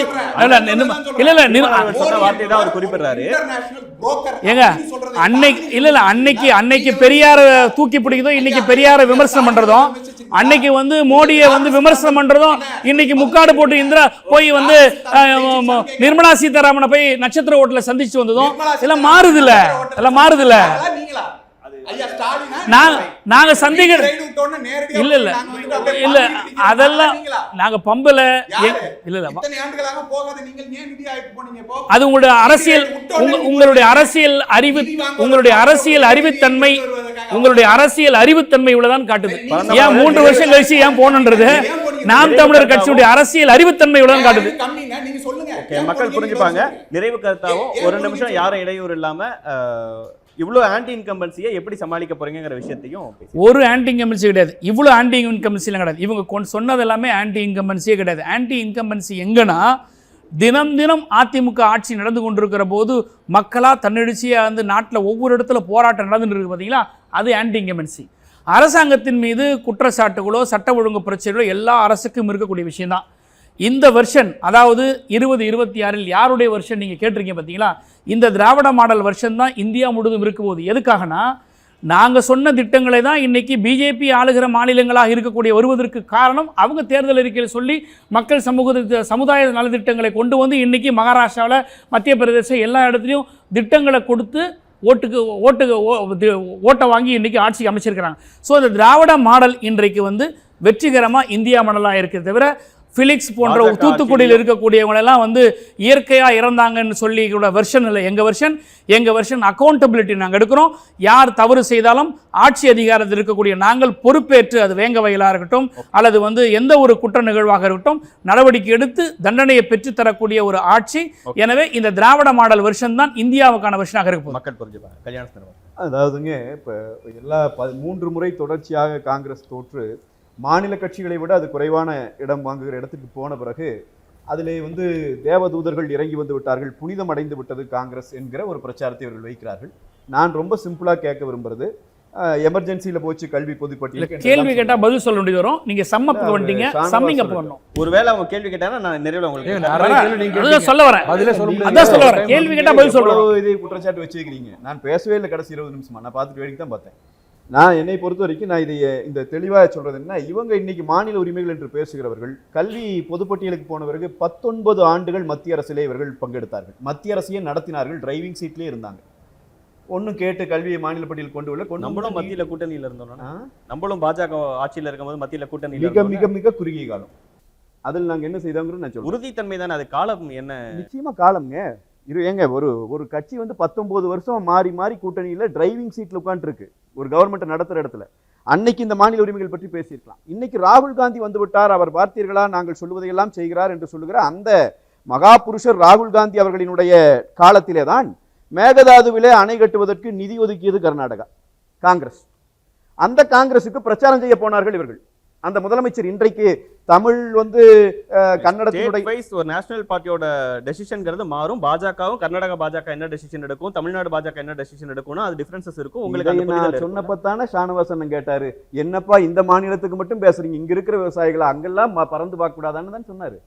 நான் அதைத்தான் நானும் சொல்ல வரேன். பாரதிய ஜனதாவோ காங்கிரஸோ அவர்கள் மாநிலத்தில் அவர்கள் நிலை எடுத்துக்கொள்வார்கள். நாம் என்ன செய்கிறோம் என்பதுதான் பிரச்சனை. எனவே இவர்களும் அதில் அப்படித்தான் இருக்கிறாங்க என்பதுதான் உண்மை. இன்னொன்னு, திராவிட முன்னேற்ற கழகத்தை பொறுத்த வரைக்கும் என்றைக்கெல்லாம் ஆட்சி அதிகாரத்தில் இருந்தார்களோ அன்றைக்கெல்லாம் இவர்கள் தவறு தொடர்ச்சியாக செய்திருக்கிறார்கள், மாநில உரிமைகளை இழந்திருக்கிறார்கள். மாநில உரிமைகளை மீட்டமைப்பு அதிமுக. இப்ப தூத்துக்குடியை பத்தி எல்லாம் கூட அண்ணன் சொன்னார், அதை நான் சம்மப் பண்ணி முடிக்கணும் இல்லையா? இல்ல இப்ப என்ன இழந்தாங்க மாநில உரிமையில? இந்த ஆட்சியில பாஜக எங்க காம்ப்ரமைஸ் பண்ணிட்டாங்க, இதனால இவங்க ஆட்சினால மாநில உரிமைகளை எங்கெல்லாம் நம்ம மிஸ் பண்ணிருக்கோம் அப்படின்னு ஏதாவது லிஸ்ட் இருக்கா? ஒண்ணு வேண்டாம். இப்ப டங்ஸ்டன் பிரச்சனை வந்தது, டங்ஸ்டன் எடுக்கிற பிரச்சனை மதுரையில என்ன நடந்துச்சு? நான் வச்ச அப்புறம் அண்ணன் புது குற்றச்சாட்டும் பாரு. பிப்ரவரி மாதம் இவங்க டங்ஸ்டன் எடுக்கிறதுக்கு அவங்களுக்கு கான்ட்ராக்ட் கொடுறதுக்கான கையெழுத்தை போட்டு கொடுத்து அவங்களுக்கான இன்புட்டே மாநில அரசிடம் தான் வாங்கினோம் என்று மத்திய அரசு எக்ஸ் தளத்தில் அந்த துறை கவர்மெண்ட் துறை டிபார்ட்மெண்ட்டை தெளிவா போட்டான். இவர்கள் வந்து டிசம்பர் மாதம் சொல்றாங்க ஐயோ எடுக்கவே கூடாதுன்னு. மக்கள் போராடிய பிறகு எவ்வளவு பெரிய காம்ப்ரமைஸ். நீ எடுத்து சொன்னா நிறைய சொல்லிட்டு இருக்கலாமுங்க. அதனால இந்த நிலையில இருந்து இன்னைக்கு ஆன்டி இன்கம்பன்சி இல்லைன்னு அண்ணன் சொல்றது வந்து வேடிக்கையாக இருக்கிறது. ஏனென்றால் இதுவரைக்கும் தமிழ்நாட்டு வரலாற்றில் ஒரு தலைமை செயலாளரை நிக்க வச்சு குடிமகன் கேள்வி கேட்டதை நாம் பார்த்ததில்லை. இவர்கள் ஆளுகிற காலத்திலே தான் நடந்திருக்கிறது. காவல்துறை அதிகாரிகள் அடி வாங்கி கொண்டு ஓடி வருகிற காட்சிகளை நாம் பார்த்ததில்லை, இவர்கள் காலத்தில் தான் நடந்திருக்கிறது. காவல்துறை அதிகாரி தனக்கு பாலியல் தொல்லை கொடுத்தான் என்று ஒரு திமுக கூட்டத்திலே கலந்து கொண்ட 2 பேர் மீது புகார் கொடுத்து அந்த புகார் வாபஸ் வாங்கப்பட்டிருக்கிற அளவிற்கான சட்டம் ஒழுங்கு பாதுகாக்கப்பட்டது இவர்கள் ஆட்சி காலம் தான். எனவே இதுலெல்லாம் ஆன்டி இன்கம்பன்சி வழின்னு இது உங்களோட நிறைவு கருத்தாவும் கூட்டணி ஸ்டில் திமுக கூட்டணி வலுவா இருக்கு. அங்க வந்து கட்சிகள் ஒருமித்த குரலோட இருக்கிறாங்க. ஆனா இங்க வந்து பாஜகவோட இணைஞ்சிருக்காங்க. இன்னும் முக்கியமான பாமக தேமுதிகவோட டெசிஷன்ஸ் எப்படி இருக்கும்னு தெரியல. ராஜ்யசபா சீட் தரேன்னு சொன்னாங்க, தரலன்னு சொன்னாங்கன்னு இருவேறு பார்வைகளை தேமுதிக வெளிப்படையா வைக்கிறாங்க. கூட்டணியை இன்னும் வந்து விஜய் நம்ம கூட வருவார்னு சில முன்னாள் அமைச்சர்கள் வெளிப்படையா இன்னும் ஒருத்தருக்காக இயங்கிட்டு இருக்கக்கூடிய சூழல் இருக்கு. இதெல்லாம் எப்படி சமாளிக்கப்படுது? இது ஏங்கிறது ஏங்காம போறது இல்லை இல்லைங்க. அந்த வார்த்தைகளே தவறு. எங்களை பொறுத்தவரை இன்னும் கூட்டணி முழுமையடையவில்லை. நாங்கள் கூட்டணியை அமைத்துக் கொண்டிருக்கிறோம். எங்களோட கூட்டணி உறுதியாக இருக்கிற சில கட்சிகள், இன்னும் சில கட்சிகள் வருவதற்கான வாய்ப்புகள் இருக்கிறது. நாங்கள் அதை செய்து கொண்டிருக்கிறோம். கூட்டணி என்பதையெல்லாம் தாண்டி திமுக கூட்டணி எவ்வளவு வலுவாக இருந்தாலும் சரி, நான் சொல்லுகிறேன், இந்த முறை மக்கள் கூட்டணியோடு சேர்ந்து திமுகவை வீழ்த்துவார்கள், திமுகவினுடைய ஆட்சிக்கு முற்றுப்புள்ளி வைப்பார்கள். ஏனென்றால் சொல்ல ஒண்ணா அளவிற்கு மிகப்பெரிய துயரிலே தமிழ்நாட்டை மூழ்கடித்துக் கொண்டிருக்கிறது. அதுக்கான தரவுகளை தான் நான் ஏற்கனவே கொடுத்தேன். Okay. அதுதான் நாடாளுமன்ற தேர்தலையும் சொன்னீங்க, டெசிஷன்ஸ் வேற மாதிரி வந்ததேங்கிற ஒரு நாடாளுமன்ற தேர்தலில் மக்கள் ஒரு மாதிரி வாக்களிக்கிறீங்க. அப்படி கேட்டிங்கன்னா 2011 எதிர்க்கட்சியாக கூட உட்கார முடியாமல் போச்சு திமுக. அப்புறம் அதோட திமுக கலைச்சிட்டுல போயிருக்கணும். மறுபடியும் வர்றாங்கல்ல, அந்தந்த காலகட்டத்துக்கு கேட்க அந்த இஷ்யூ பேஸ்டாக மக்கள் வாக்களிக்கிறாங்க. இவங்களுடைய ஆன்டி இன்கம்பன்சி பாருங்க, 5 வருஷம் இவங்க ஆட்சி பண்ணியிருக்காங்க. 2021 ஓட்டு போட்ட மனநிலையில் மக்கள் இப்போ போடுவாங்களா? 5 ஆண்டு காலம் இவங்க ஆட்சி பாட்டாங்க. அண்ணன் சொன்னார் 10 ஆண்டுகள் அதிமுக தொடராட்சி செய்த பிறகு நாங்கள் 67 எம்எல்ஏ வென்று வந்தோம். சரிதாங்களா? 2% தான் போச்சு எங்களுக்கு ஆட்சி போனது.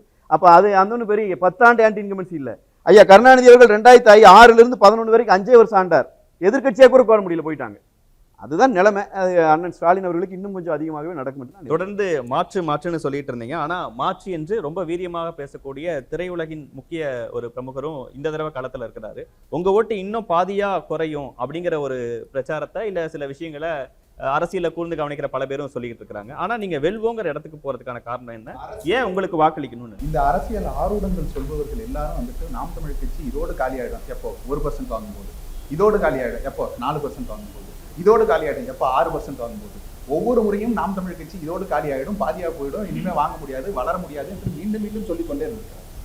ஒவ்வொரு முறையும் அந்த அரசியல் ஆர்வலர்கள் அத்தனையும் பொய்யாக்கி நாம் தமிழ் கட்சி தன் வாக்குகளை இரட்டிப்பாக்கி கொண்டே போய்கொண்டே இருக்கு. நான் சொன்னது போல இது டிப்பிங் பாயிண்ட் அப்படிங்கிறதுக்கு உண்டான எலெக்ஷனாக இருக்கும். வேறு ஒருவர் வந்து விட்டார் அப்படிங்கிறதுக்காக நாம் தமிழ் கட்சி பயந்து விடுவதோ ஒதுங்குவதோ இல்லை. அவர் முதல்ல 234 தொகுதிகளுக்கும் வேட்பாளர்களை போட்டு இறங்கி அவர் வேலை செஞ்சு அரசியலுக்கு முழு நேர அரசியலுக்கு வந்து அவர் வேலை செய்ய ஆரம்பிக்கணும். அதன் பிறகு நம்ம வந்துட்டு அவரை எதிர்க்கக்கூடிய நிலைக்கு போகும். இப்பொழுதைக்கு அவர் வந்துட்டு இன்னும் களத்துக்கே வரலைங்கிறதுனால அவரை நம்ம வந்துட்டு விமர்சிக்கணுங்கிற அவசியம். இப்ப இருக்கக்கூடிய கட்சிகளாக இருக்கக்கூடிய ஆளுகின்ற எதிர்கட்சியாக இருக்கக்கூடிய கட்சிகள் தான் நமக்கு போட்டியாக இருக்கின்றன. அவர்களை பார்க்கும்போது அண்ணன் சொன்னது போல ஆன்டி இன்கம்பரன்சி அவ்வளவு தூரம் இருக்கிறது. மக்கள் எல்லாவற்றுக்கும் மிகப்பெரிய மனநிலையில இருக்கிறாங்க. இவர்கள் இடித்த வீடுகள்ல இருந்து வந்தவர்கள் திமுகவுக்கு தான் நான் பரம்பரையா ஓட்டு போட்டேன், என்னை வந்துட்டு இப்படி நடுத்தருவில் நிக்க வச்சுட்டீங்களேன்னு நேற்று வந்துட்டு பல்லாவரத்தில் அழுது கொண்டிருந்தவர்களை நாங்கள் தேற்றி கொண்டிருக்கிறோங்கிற லெவலில் தான் வந்துட்டு மக்களுடைய மனநிலை இருக்கிறது. இதையெல்லாம் மறந்து விட்டு நாங்கள் வந்துட்டு ஓட்டு போடும்போது வந்துட்டு சமாளித்து விடலாம், வாங்கி விடலாம், அவர்கள் வாக்கை ஏதாவது செய்து நம்ம வாங்கி விடலாம் நினைத்து கொண்டிருந்தார்கள்னா அதை மக்கள் தக்க பாடத்தை புகட்டுவார்கள். அதே சமயத்தில் இது இவ்வளவு காலம் வந்துட்டு நாங்கள் இருந்து விட்டோம், இப்பொழுது நாங்கள் அதிமுக உள்ளே வந்து விடலாம் அப்படின்னு நீங்க நினைச்சிருந்தாக்க அதிமுக தனிச்சு நின்றிருந்தா கூட ஒரு வாய்ப்பு இருந்திருக்குமோ என்னமோ. எப்பொழுது பாஜகவோடு சேர்ந்தார்களோ, பாஜகவினிடம் தன் குடுமையை கொண்டு போய் கொடுத்தார்களோ, மக்கள் அது வந்துட்டு மிகப்பெரிய அளவுல ஒரு பாஜகவின் எதிர் மனநிலைங்கிறது தமிழகம் முழுவதற்கும் அவ்வளவு தூரம் வலுவாக இருக்கக்கூடிய இந்த நிலைமையில நாங்க வந்துட்டு அதை எடுத்து பார்க்கும்போது அதிமுகவினுடைய வாக்கு சென்ற முறை வாங்கியதை விட இந்த முறை சரியும். அப்படியாக இருக்கும்போது இவர்கள் 2 பேருக்கும் சரியும் வாக்கு நாம் தமிழுக்கு ஏறும். அது நீங்க வெற்றி பெற்ற அளவுக்கு உறுதியாக வரும். நீங்க மக்கள் வந்துட்டு அவ்வளவு தூரம் ஒவ்வொரு முறையும் ஏற்றுக்கொண்டே இருக்க முடியாது. இந்த முறை நீங்க பார்ப்பீங்க, ஜனநாயகத்துக்காக நேர்மைக்காக ஒரு முறை மாற்றத்திற்காக வாக்களிப்போம் என்று உறுதியாக வாக்களிப்பார்கள். அது நாம் தமிழ் கட்சியினுடைய வெற்றியாக மாறும். நீங்க நிச்சயமா களத்துல பார்க்க. உங்க நிறைவு கருத்தா இருக்கு. திரு குமரகுரு அவர்கள், சமீபத்தில் நடந்திருக்கக்கூடிய செய்திகளை நீங்களும் தொடர்ந்து வாட்ச் பண்ணியிருப்பீங்க. தமிழ்நாட்டின் ஒரு மூத்த அரசியல் தலைவர் ராமதாஸ் அவர்கள், என்னுடைய மகன் ஒரு பக்கம் மருமகள் ஒரு பக்கம் காலை பிடிச்சி கெஞ்சினாங்க பாஜக கூட்டணிக்கு போகணுன்ட்டு. நான் அப்பயே சொன்னேன் அதிமுக கூட போகணுன்ட்டு, அது நடக்கலை. அடுத்த நாள் காலைல பேசிகிட்டே இருக்கும்போது பாரத் மாதா கேஜேன்னு வீட்டுக்குள்ளே வந்துட்டாங்க, நான் என்ன பண்ணுறதுனே தெரியாமல் கூட்டணிக்கு போயிட்டேன் அப்படின்னு சொல்லி ஒரு கூட்டணியினால கட்சியே 2ஆ இருக்கிற நிலைமையெல்லாம் இருக்குன்னு சில பத்திரிகையாளர்கள்லாம் பேசுறதை பார்க்க முடியும். பாஜக கூட்டணிக்கு போனனாலேயே நெகட்டிவ் ஆயிடுச்சு அப்படின்னு சொல்லக்கூடிய விஷயங்களை ஒரு மூத்த தலைவரே சொல்றாரு. ஆனாலும் நாங்கள் கூட்டணியில் இருக்கிறனால இந்த என்டிஏ ஜெயிக்கும்னு நீங்கள் நம்பிக்கை வச்சிருக்கீங்க. உங்க நிறைவு கருத்தா அது எப்படி போய் முடியும்னு நினைக்கிறீங்கிறதையும் சொல்லி. இந்த சம பண்ணலன்னு சொல்லிட்டு புது பிரச்சனை கேட்குறீங்க. இல்லை, ஒரு கட்சிக்குள்ளே நடக்கிற பிரச்சனையில், அப்பாவுக்கும் பையனுக்கு நடக்கிற பிரச்சனையில் அவங்க சொல்கிற கருத்துக்கள் ஒன்று நம்ம எடுத்துக்கிட்டோம்னு வச்சுங்களேன். நாளைக்கு அவர் மகன் ஒன்று சொல்லுவார், அவங்களுக்குள்ளே முதல்ல ஒரு சமரசம் ஏற்பட்டு 2 பேரும் ஒத்த கருத்தாக சொன்னால் அதுக்கு ஒரு கட்சியிலேருந்து பொறுப்பாக நம்ம போய் சொல்லலாம். ஒருத்தர் சொல்கிறத வச்சு அதிருப்தி அவரே 2021 வேணான்னு சொன்னார், அப்படி போயிட்டே இருக்கும். அதுக்கு நம்ம கருத்து சொல்ல முடியாது. இப்போ முதல்ல நண்பர் பரந்தாமன் ஒரு விஷயம் சொன்னார், இப்போ எனக்கு தெரிஞ்சது. 2009 இனப்படுகொலை நடக்கும்போது சோனியா காந்தி தலைவராக இருந்தாங்க. அவங்க RSS சித்தாந்தத்தில் இருந்தாங்கன்னு நினச்சி இப்போ தான் எனக்கு புது இன்ஃபர்மேஷன் வந்தது. ஏன்னா ராகுல் காந்தி உள்ளே வந்தது அப்படின்னா அந்த புது ரத்தம் பாய்ச்சப்பட்டதுனாங்க. 2009 இருந்தது யார்? காங்கிரஸ்ல இருந்த சோனியா காந்தி அவர்கள். அவங்க இருக்கும்போது தான் இனப்படுகொலை நடந்தது. அப்போ அதெல்லாம் நம்ம ஜஸ்டிஃபை பண்ண முடியாது. காங்கிரஸ் பண்ண தப்பை தயவுசெய்து கூட்டணிக்காக ஜஸ்டிஃபை பண்ணாதீங்க. அன்னைக்கு இருந்த நிதியை தான் இன்னைக்கும் கொடுக்குறோம். ஆனால் அன்னைக்கு நிதி கொடுக்கும்போது ஏன் கொடுக்குன்னு கேட்கல நீங்கள் சமஸ்கிருதத்துக்கு. இன்னைக்கு கொடுக்குறோம். ஏன் கொடுக்குறீங்க கேட்குறோம். ஏன்னா 17 பல்கலைக்கழகத்தை கொண்டு வந்து நீங்க என்ன காங்கிரஸ் கொண்டு வந்தது, அந்த 17 பல்கலைக்கழகத்துக்கு நிதி கொடுக்கணும்னு கேட்டால் வாயை மூடிட்டு இருக்காங்க. காங்கிரஸ் கூட இருக்கும்போது ஒரு பேச்சு, இல்லாத போது ஒரு பேச்சு, அதை விட்டு பிரியும் போது ஒரு பேச்சு, சேரும் போது ஒரு பேச்சு, இதயம் கணித்தது, இதெல்லாம் நமக்கு வராது. ஒன்று பிடிக்கலன்னா பிடிக்கல தான். இப்பவும் சொல்கிறோம், ஆட்சி எவ்வளோ மோசமாக இருக்குதுன்னு சொல்கிறதுக்கு ஒரே உதாரணம் ஆன்டி இன்கம்பன்சி. நீங்கள் ஊழலெல்லாம் போகாதீங்க, மக்கள் மனதில் ஒரு பயம் இருக்குது. சொன்னார் பாருங்க, ஏதாவது ஒன்று பேசினா மணிப்பூரை பார், அங்கே பார், இங்கே பார், எல்லாம் பாருங்க. நீங்கள் அங்கேயும் போங்க, யூபிக்கு தயவுசெய்து நீங்கள் வாங்க, என் கூட வாங்க. நீங்கள் தான் அந்த பக்கம் போக மாட்டீங்களே, நார்த் பக்கம் போக மாட்டீங்களே, என் கூட வாங்க. எங்கேயாவது ரோட்டில் கஞ்சா விற்கிறதா நான் போய் போலீஸ்காரன் சொல்கிறேன், போங்க சார் அட்ஜஸ்ட் பண்ணிட்டு போங்க சார்னு ஒரு போலீஸ்காரன் சொல்லிட்டோம். நான் நீங்கள் என்ன சொல்லலாம் கேட்டுறேன். இங்கே நடக்குது, நான் உதாரணம் நான் சொல்கிறேன். கம்ப்ளைண்ட் கொடுத்தா அவர் தானே சார், அந்த மேலே அந்த வீடு தானே, எனக்கு தெரியும் நான் பார்த்துக்கிறேன் சார். என்னன்னு கேட்டால் நான் பார்க்குறேன் சார், 3 நாளாக கம்ப்ளைண்ட் ரிஜிஸ்டர் பண்ணல. கேட்டால் என்சிபி வரணும், அவன் வரணுன்றாங்க. இன்னைக்கு கஞ்சா தமிழகத்தில் இருப்பது எல்லாருக்கும் தெரியும். உங்கள் பிள்ளை எங்கள் பிள்ளை எல்லாம் சேர்த்து சொல்கிறேன், நான் எனக்காக பேசலை. ஸ்கூலில் இருக்குது, காலேஜில் இருக்குது, எங்கே பார்த்தாலும் கிடைக்குது. அதை போலீஸ் ஸ்டேஷனில் நீங்கள் வேணா ஒன்று பண்ணுங்க. ஸ்டிங் ஆப்ரேஷன் தான் நீங்கள் புகழ்பெற்றவாச்சு. நீங்களே மாறு வேஷத்தில் போங்க, ஒரு போலீஸ் ஸ்டேஷன் உள்ள போங்க, ஐயா இங்கே கஞ்சா வைக்கிறாங்கன்னு சொல்லுங்க. சரி அவ்வளோ எதுக்கு, நானும் வரேன். ஐயா இங்கே இன்னும் பார் ஓடிட்டு இருக்கு, காலை 6 மணிக்குங்க, குழந்தைங்க ஸ்கூலுக்கு போகும்போது சொல்கிறேன். அவங்க என்ன பதில் சொல்கிறாங்க மட்டும் கேளுங்க. எடு ஜிபை போய் அரெஸ்ட் பண்ணுன்னு சொல்லுவாங்களா? அது டெய்லி நடக்குது சார், போங்க சார் சொல்லுவாங்களா? பரந்தாமன் அவர்களோட சட்டமன்ற தொகுதியில் நான் சொல்கிறேன், நடக்குதா இல்லையா நான் ப்ரூவ் பண்ணுறேன். இதை ஒவ்வொரு மகளிரும் பார்க்குறாங்க. இது என்ன எப்போ போய் முடிய போகுது? காலையிலேருந்து நைட் வரைக்கும் ஃபுல் டைம் டாஸ்மாக் இருந்தா வேலைக்கு ஆள் வர மாட்டாங்க. ஒவ்வொருத்தரும் பாதிக்குது. சட்டம் ஒழுங்கு சீர்கெட்டு இருக்கு. இல்ல அவ்வளவு விஷயம் சொல்றீங்க, ஆனா அவங்க கூட்டணி பலமா இருக்கு. இங்க பாஜகவோட கூட்டணிங்கறனாலே நாங்க ஜெயிச்சலைங்க. நீங்க ஜெயிச்சது சொல்றீங்க, நாங்க ஜெயிச்சிட்டோம்னு சொன்னா ஜெயிச்சதுனாலே நீங்க நல்ல கட்சியா அப்படின்னு கேக்குறீங்க. இவங்க ஜெயிச்சிட்டாங்கன்னா எங்க ஜெயிச்சிட்டாங்க இல்லைங்க, அப்ப மக்களோட முடிவு தானே. இப்ப நம்ம பேசுறது 2026ல யார் வருஷம்னா அது மக்கள். நான் சொல்றது 2024க்கும் 25க்கும் இப்ப நடந்தது 1 வருஷத்துல எடுத்துங்க. எவ்வளவு பிரச்சனைகள். அது முத்தாய்ப்பா சொல்றேன், அண்ணா யூனிவர்சிட்டி அவங்களுக்கு விழப்புற மரண அடி. இப்ப அவங்களுக்கு தெரியாது அதுல என்னென்ன நடந்தது, எப்படி நடக்குதுன்றது அடுத்த ஆட்சி வரும்போது தெரியும் போது திமுகவுக்கு பெரிய ஒரு அடியா இருக்கும். அடுத்த ஆட்சி 26 என்டிஏ தலைமையிலான ஆட்சி, கூட்டணி ஆட்சி அமைங்க. வாழ்த்துக்கள். என்டிஏ தலைமையிலான ஆட்சி. இப்போது எப்படி கூட்டணி ஆட்சி நடக்கிறதோ அதே போல நடக்கும். போதுமா? ஷானவாஸ் அவர்கள் ஆன்டி இன்கம்பன்சி அந்த அளவுக்கு இருக்கு அப்படின்னு சொல்றாரு. இதெல்லாம் எப்போ ஓட்டு போட்டா உடனடியா ஆட்சி மாறிடும், அந்த அளவுக்கு சிச்சுவேஷன் இருக்கு, மக்கள் அவ்வளோ ஆர்வமா இருக்காங்கிறத திரும்பி திரும்பி சொல்றாங்க. திமுக மேல அதிருப்திய திமுக கூட்டணியை தாண்டி நாம் தமிழர், புதிதாக வந்திருக்கக்கூடிய விஜய் அவர்கள் இன்னைக்கு பேசும்போது கூட லாரி லாரியா கொண்டு வந்து பணத்தை கொட்டுவாங்க, பணத்தை வாங்கிட்டு ஓட்டு போட்டுறாங்கிற விஷயத்தை அவர் குறிப்பிடுறாரு. ஊழல்ங்கிற விஷயம் தொடர்ந்து இருக்கு, எப்படி சமாளிக்க போறீங்க? லாரி லாரியாக கொண்டு இந்த விஜய் படம் வரும்போதெல்லாம் 2000 ரூபா கொடுத்து டிக்கெட் வாங்குவாங்களா, அது மாதிரி கொட்டுவாங்களா? எப்படி கொட்டுவாங்கங்கிறத அவர் தான் விளக்கணும். இவர் சொன்னார், எங்கே பார்த்தாலும் போதைப் பொருளாக இருக்குது, கஞ்சாவாக இருக்குது, உத்தரப்பிரதேசத்தில் போய் இப்படி ரோட்டில் இறங்கி கேளுங்க அப்படின்னாரு. கஞ்சா இங்கே பயிரிடப்படுதா? இங்கே கஞ்சா வருதுன்னா எங்கேருந்து வருது? குஜராத் துறைமுகத்தில் இருந்து எத்தனை டன் கணக்கான கஞ்சாக்கள் வெளியே போகுது? எப்படி போதைப் பொருள் வெளியே வருது? அப்போ இவர்கள் கட்டுப்பாட்டில் இருக்கக்கூடிய மாநிலங்களில் இருக்கக்கூடிய துறைமுகங்களை பயன்படுத்தி தான் இந்திய நாடு முழுக்க போதைப் பொருட்கள் சப்ளை ஆகுது. பல முறை அது நிரூபிக்கப்பட்டாச்சு. தமிழ்நாடு சட்டம் ஒழுங்குக்கும் அதுக்கும் சம்பந்தம் இல்லையா? அதுதாங்க அவங்க அதை சொல்றாங்கல்ல, அதுக்கு சொல்றேன். இங்க நம்ம அதை எதிர்த்து போராடுறோம், அரசு அதை எதிர்த்து போராடுது. என்ன கஞ்சா பூரா வந்து விளையாட்டும்னு ஒரு அரசு அனுமதிக்குமா? அப்படி ஒரு மாநில அரசு அங்கே இருக்குது. அதை கட்டுப்படுத்துறதுக்கான முயற்சி தான் அவங்க எடுக்கிறாங்க. அப்போ அதை தாண்டி வருது அப்படின்னா எங்கிருந்து வருது? அதில் ஒன்றிய அரசுக்கு பொறுப்பு இல்லையா? அப்போ இவர்களுடைய மாநிலத்தில் தனிப்பட்ட கார்ப்பரேட்டுகளுடைய நலனுக்காக துறைமுகங்களை திறந்து விட்டிருக்கிறார்கள். எந்த கட்டுப்பாடு இல்லாமல் இருக்கு, எல்லாம் வந்து நாடு பூரா வருது. அதுக்கப்புறம் ராகுல் காந்தி என்ன தூதுவரா, தேவ தூதுவரா? அவர் வந்து இப்போ சொல்லிட்டா ஏற்றுக்க முடியுமா? இப்போ அவர் ஒன்றுமே இல்லாமல் இருக்காரு, அதனால இதெல்லாம் ஏற்றுக்கிறாரு. ஆட்சி அதிகாரத்தில் இருந்தால் செய்வாங்களா அப்படின்னு கேட்குறாரு. நீங்கள் ஒன்றுமே இல்லாத காலத்துலலாம் இதெல்லாம் ஏற்றுக்கிட்டீங்களா? பிஜேபி 2 MP இருந்த காலத்தில் நாங்கள் இருமொழி கொள்கை ஏற்றுக்கிறோம், மாநில உரிமை ஏற்றுக்கிறோம், மாநில சுயாட்சி ஏற்றுக்கிறோன்னு சொல்லுமா? இப்போ தமிழ்நாட்டில் ஒன்றுமே இல்லாமல் தானே இருக்காங்க. இன்னைக்கு காங்கிரஸுக்கு 100 MP இருக்காங்க, தமிழ்நாட்டில் இவங்களுக்கு 4 MLA தான் இருக்காங்க. இவங்களை ஏற்றுக்க சொல்லுங்களேன். ஒன்றுமே இல்லாத இடத்துல ஏற்றுக்க சொல்லுங்களேன், ஏற்றுக்க மாட்டாங்க. அப்போ ஒரு ஆளாக இருந்தாலும் ஒரு உறுப்பினர் கூட இல்லாமல் இருந்தாலும் பாஜகவின் கொள்கை என்பது என்ன? அது தமிழ்நாட்டுக்கு எதிரான கொள்கை. ஆனால் காங்கிரஸ் அது கொஞ்சம் பேர் இருக்காங்களா, ஆட்சியில் இருக்காங்க, இன்னைக்கு அந்த தலைமை நம்முடைய கருத்துக்களை ஏற்றுக்கொள்கிறது. ஒரு மாற்றம் வருது. அதை உடனே நீ 100 MP வச்சுக்கிட்டு இப்போ பேசுவ, ஆட்சியில் வந்தால் பேசுவியான்னு கேட்க முடியாது. ஒன்றுமே இல்லாமல் கூட பாஜக அதை பேசாது, அதுதான் முக்கியமானது. பாஜக அதை ஏற்காது. அப்போ 2 கட்சி ஒப்பிட்டு ஒரு கட்சியோட நம்ம இணைந்து பயணிக்க வேண்டிய நிலை வரும்போது காங்கிரஸ் தான் நமக்கு அதில் நெருக்கமாக இருக்கு. இனப்படுகொலை செய்த கட்சி. சரி, நீங்கள் அப்போ என்ன பண்ணீங்க? பிஜேபி மிகப்பெரிய எதிர்க்கட்சி தானே 2009. 2009 பிஜேபி 1 மணி நேரம் இலங்கை பிரச்சனையை காரணம் காட்டி, ஈழப்படுகொலை காரணம் காட்டி நாடாளுமன்றத்தை முடக்கி காங்கிரசுக்கு நெருக்கடி கொடுத்ததுன்னு ஒரு சான்று சொல்லுங்க, நம்ம பேசுறதை நிறுத்திடும். பாஜகவும் இணைந்துதான் அதை நடத்தியது. சரி, இப்ப 15 ஆண்டு ஆகுது, அந்த மக்களுக்கு தீர்வு கொடுத்துட்டீங்களா? ராஜபக்சே குற்றவாளி கூட நிறுத்திட்டீங்களா? சர்வதேச விசாரணைக்கு ஒத்துக்கிட்டீங்களா? இலங்கை மீதான விசாரணைக்கு இந்திய அரசு இன்னைக்கு ஒத்துக்குமா? மோடி அரசு அதை ஆதரிக்குதா? அப்ப மோடி அரசினுடைய கொள்கை என்ன, பிஜேபியுடைய கொள்கை என்ன? அன்றைக்கு காங்கிரசுக்கு ஒன்றிய அரசுக்கு என்ன கொள்கை, அதான் இன்னைக்கு உங்களுக்கு கொள்கை. அன்னைக்கு அதான் உங்களுக்கு கொள்கை. அப்ப நீங்க அதை பத்தி பேசாதீங்க. நாங்க அன்னைக்கு அதை எதிர்த்து போராடுகிறோம், இன்னைக்கு எதிர்த்து போராடுறோம். நிறைவா 2026 தமிழ்நாட்டுல நடக்கக்கூடிய நாங்களும் அவங்கள ஒண்ணுனா வெளில வந்துருங்க. தமிழ்நாட்டுல நடக்கக்கூடிய ஆட்சி என்னங்க நாங்களும் அவங்கள ஒண்ணு, ஆனா இவரு கூட தான் இருப்பேன். அதுதாங்க என்னங்க இது? அதுதான் நாங்க ஒப்பிட்டு பார்த்தா ஒரு முடிவு எடுக்க வேண்டியிருக்கு. அதுக்காக நீங்க எல்லா இனப்படுகொலையும் செய்யக்கூடிய கட்சி கேள்வி வச்சா பதில் யார் சொல்றது? அதுதாங்க எல்லாரும் கேள்வி வச்சாங்க, நிறைய பேச விடுங்க. நீங்க இப்ப ஊழலை பத்தி பேசுனாங்க. அதிமுக ஆட்சி காலத்தில் நடைபெற்ற ஊழல்கள் குறித்து திமுக தெருவில் நின்று பேசிட்டு குற்றச்சாட்டு சொல்லிட்டு போயிடல.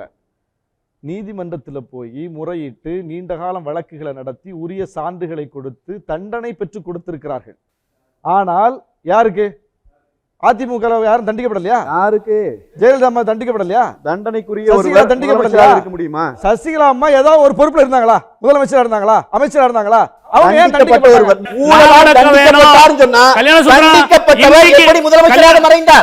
பொய்யான குற்றச்சாட்டு எங்க கட்சி தலைமையின் மீது வைக்க வச்சுட்டு நான் வெளியே போக முடியாது. நீங்க நீதிமன்றம் சொன்னதை சொல்லுங்க. என்ன தண்டனை வாங்கி? சரி, பொய்யான குற்றச்சாட்டு அவர் பேச விடுங்க, அப்புறம் பேச. அது எப்படி பேச விடுறது? கடைசி பேச்சாளர் பேச விட்டு என்ன வேணா பேசிட்டு போவீங்களா? அவங்க பேசி முடிச்ச பிறகு நீங்க பேசுங்க. நிறைவு கருத்து நான் சொல்லி முடிச்சிட்டு நான் உங்களுக்கு வேணா ஒரு நேரம் அவர்கள் அதிமுகவின் பொதுச் செயலாளராக இருந்தாரா இல்லையா? இருந்தாரா இல்லையா? அதிமுக சட்டமன்ற உறுப்பினர்களுடைய பெரும்பான்மை ஆதரவுடன் அவர்தான் முதலமைச்சர் என்று தேர்ந்தெடுக்கப்பட்டாரா இல்லையா? அவர் யாருங்க? சசிகலா யாரோ ஒருவரா? சசிகலா யாரோ ஒருவர் இல்ல. அவர் வந்து அந்த கட்சியில் இருக்குதா? என்ன கேக்குறேன், அவரு அவர் கட்சியில உறுப்பினர்களின் தலைவரா கையெழுத்து போட்டு அவர் குற்றம் செய்தார் என்று நீதிமன்றத்தால் சொல்லப்பட்ட சமயத்தில் அவர் கட்சி உறுப்பினர் அல்ல. யார் சொன்னது? கட்சி பொது செயலாளருங்க. பொது செயலாளருங்க. ஜெயலலிதா சசிகலா பொது செயலாளருங்க. குற்றம் நடந்த போதுங்க எந்த குற்றத்தை அவர் செய்தான்னு சொன்னாங்களோ அந்த குற்றம் நடந்ததாக சொல்லப்பட்ட நேரத்தில், அந்த குற்றம் இழைத்தார் என்று அவர் சொல்லப்பட்ட நேரத்தில் அவர் கட்சி உறுப்பினர் அல்ல. பேசுனதுக்கு தான் நான் பதில் சொல்றேன். ஊழல் எப்படி இங்க அணுகப்பட்டிருக்கு அப்படிங்கிறதுக்காக. அப்போ சசிகலா அவர்கள் எந்த அரசு பொறுப்புலையும் இல்லை. அரசு பொறுப்புல இருந்து ஒருவர் குற்றம் இழைத்தால் தான் தண்டிக்க முடியும். அப்ப அரசு பொறுப்பில் இல்லாமல் அரசு பணத்தை முறைகேடாக கொள்ளையடித்தார் சொல்லி ஒருத்தர் எப்படி தண்டிக்க முடியும்? அப்புறம் எப்படி சசிகலா தண்டனை பெற்றார்? சசிகலாவோடு மற்றவர்கள் எப்படி தண்டனை பெற்றாங்க? அப்ப யார் அதற்கு மூலம்? அப்ப யாருடைய ஆட்சியில் அது நடந்தது? அப்ப ஆட்சியிலேயே இல்லாத ஒருத்தர் எப்படி தண்டிக்கப்பட்டார்? அப்ப இந்த கேள்விகளை விடை வேணும்ல. அப்போ திமுக சட்ட போராட்டம் நடத்தி சான்றுகளோடு நீதிமன்றத்தில் போய் சொல்லி நிரூபித்து தண்டனை கொடுத்தாங்க, வாங்கி கொடுத்தாங்க. திமுக மீது அவங்களும் ரொம்ப காலமா ஆட்சியில் இருக்காங்க, முறைகேடு உண்டென்றால் 2G வழக்கு தான் சொன்னீங்க. என்னாச்சு? நீதிமன்றத்தில் போய் இப்ப 3 முறை மோடி ஆட்சி பண்ணிட்டாருங்க. 3 முறை திமுக எதிரான கொள்கை உடைய கட்சி தான் பாஜக. திமுகவை முடக்கிறதுக்கு வாய்ப்பு எதிர்பார்த்துக்கிட்டு தான் இருக்காங்க. ஏன் வந்து நீதிமன்றத்தில் போய் அதை நிரூபிக்க முடியல? ஏன் இந்த 4 ஆண்டு ஆட்சி காலத்தில் ஊழல் என்றால் நீங்க நீதிமன்றத்தில் போய் திமுக உங்களை நிரூபித்தது போல நிரூபிக்க முடியல? ஏன் ரோட்ல நின்று பேசிட்டு இருக்கீங்க? போங்க நீதிமன்றத்துக்கு, சான்றுகளை கொடுங்க, நிரூபிங்க, ஜெயிலுக்கு அனுப்புங்க. அதை செய்ய வந்து யாருக்கும் இங்க வந்து இது இல்லை. திமுக அதான் சொல்றேன், திமுக வெறும் ரோட்ல நின்று பேசிட்டு போகல, அவங்க நீதிமன்றத்தில் போய் உங்களை தண்டனை வாங்கி கொடுத்த கட்சியாக இருக்கிறார்கள். நீங்க அந்த வழியை பின்பற்றுங்கன்னு சொல்றேன். பின்பற்றிட்டு சொல்லுங்க, நம்மளும் சேர்ந்ததை எதிர்ப்போம். 30 செகண்ட் முடிகிற டைம் வந்துச்சு. அதாவதுங்க, புரட்சித் தலைவி அம்மா அவர்கள் குறித்து இவர் பேசுகிற போது எதை என்னமோ அப்படியே அவங்க நீதிமன்றத்திலே தண்டிக்கப்பட்டார்கள் என்று பேசுவது முதல்ல பிழை.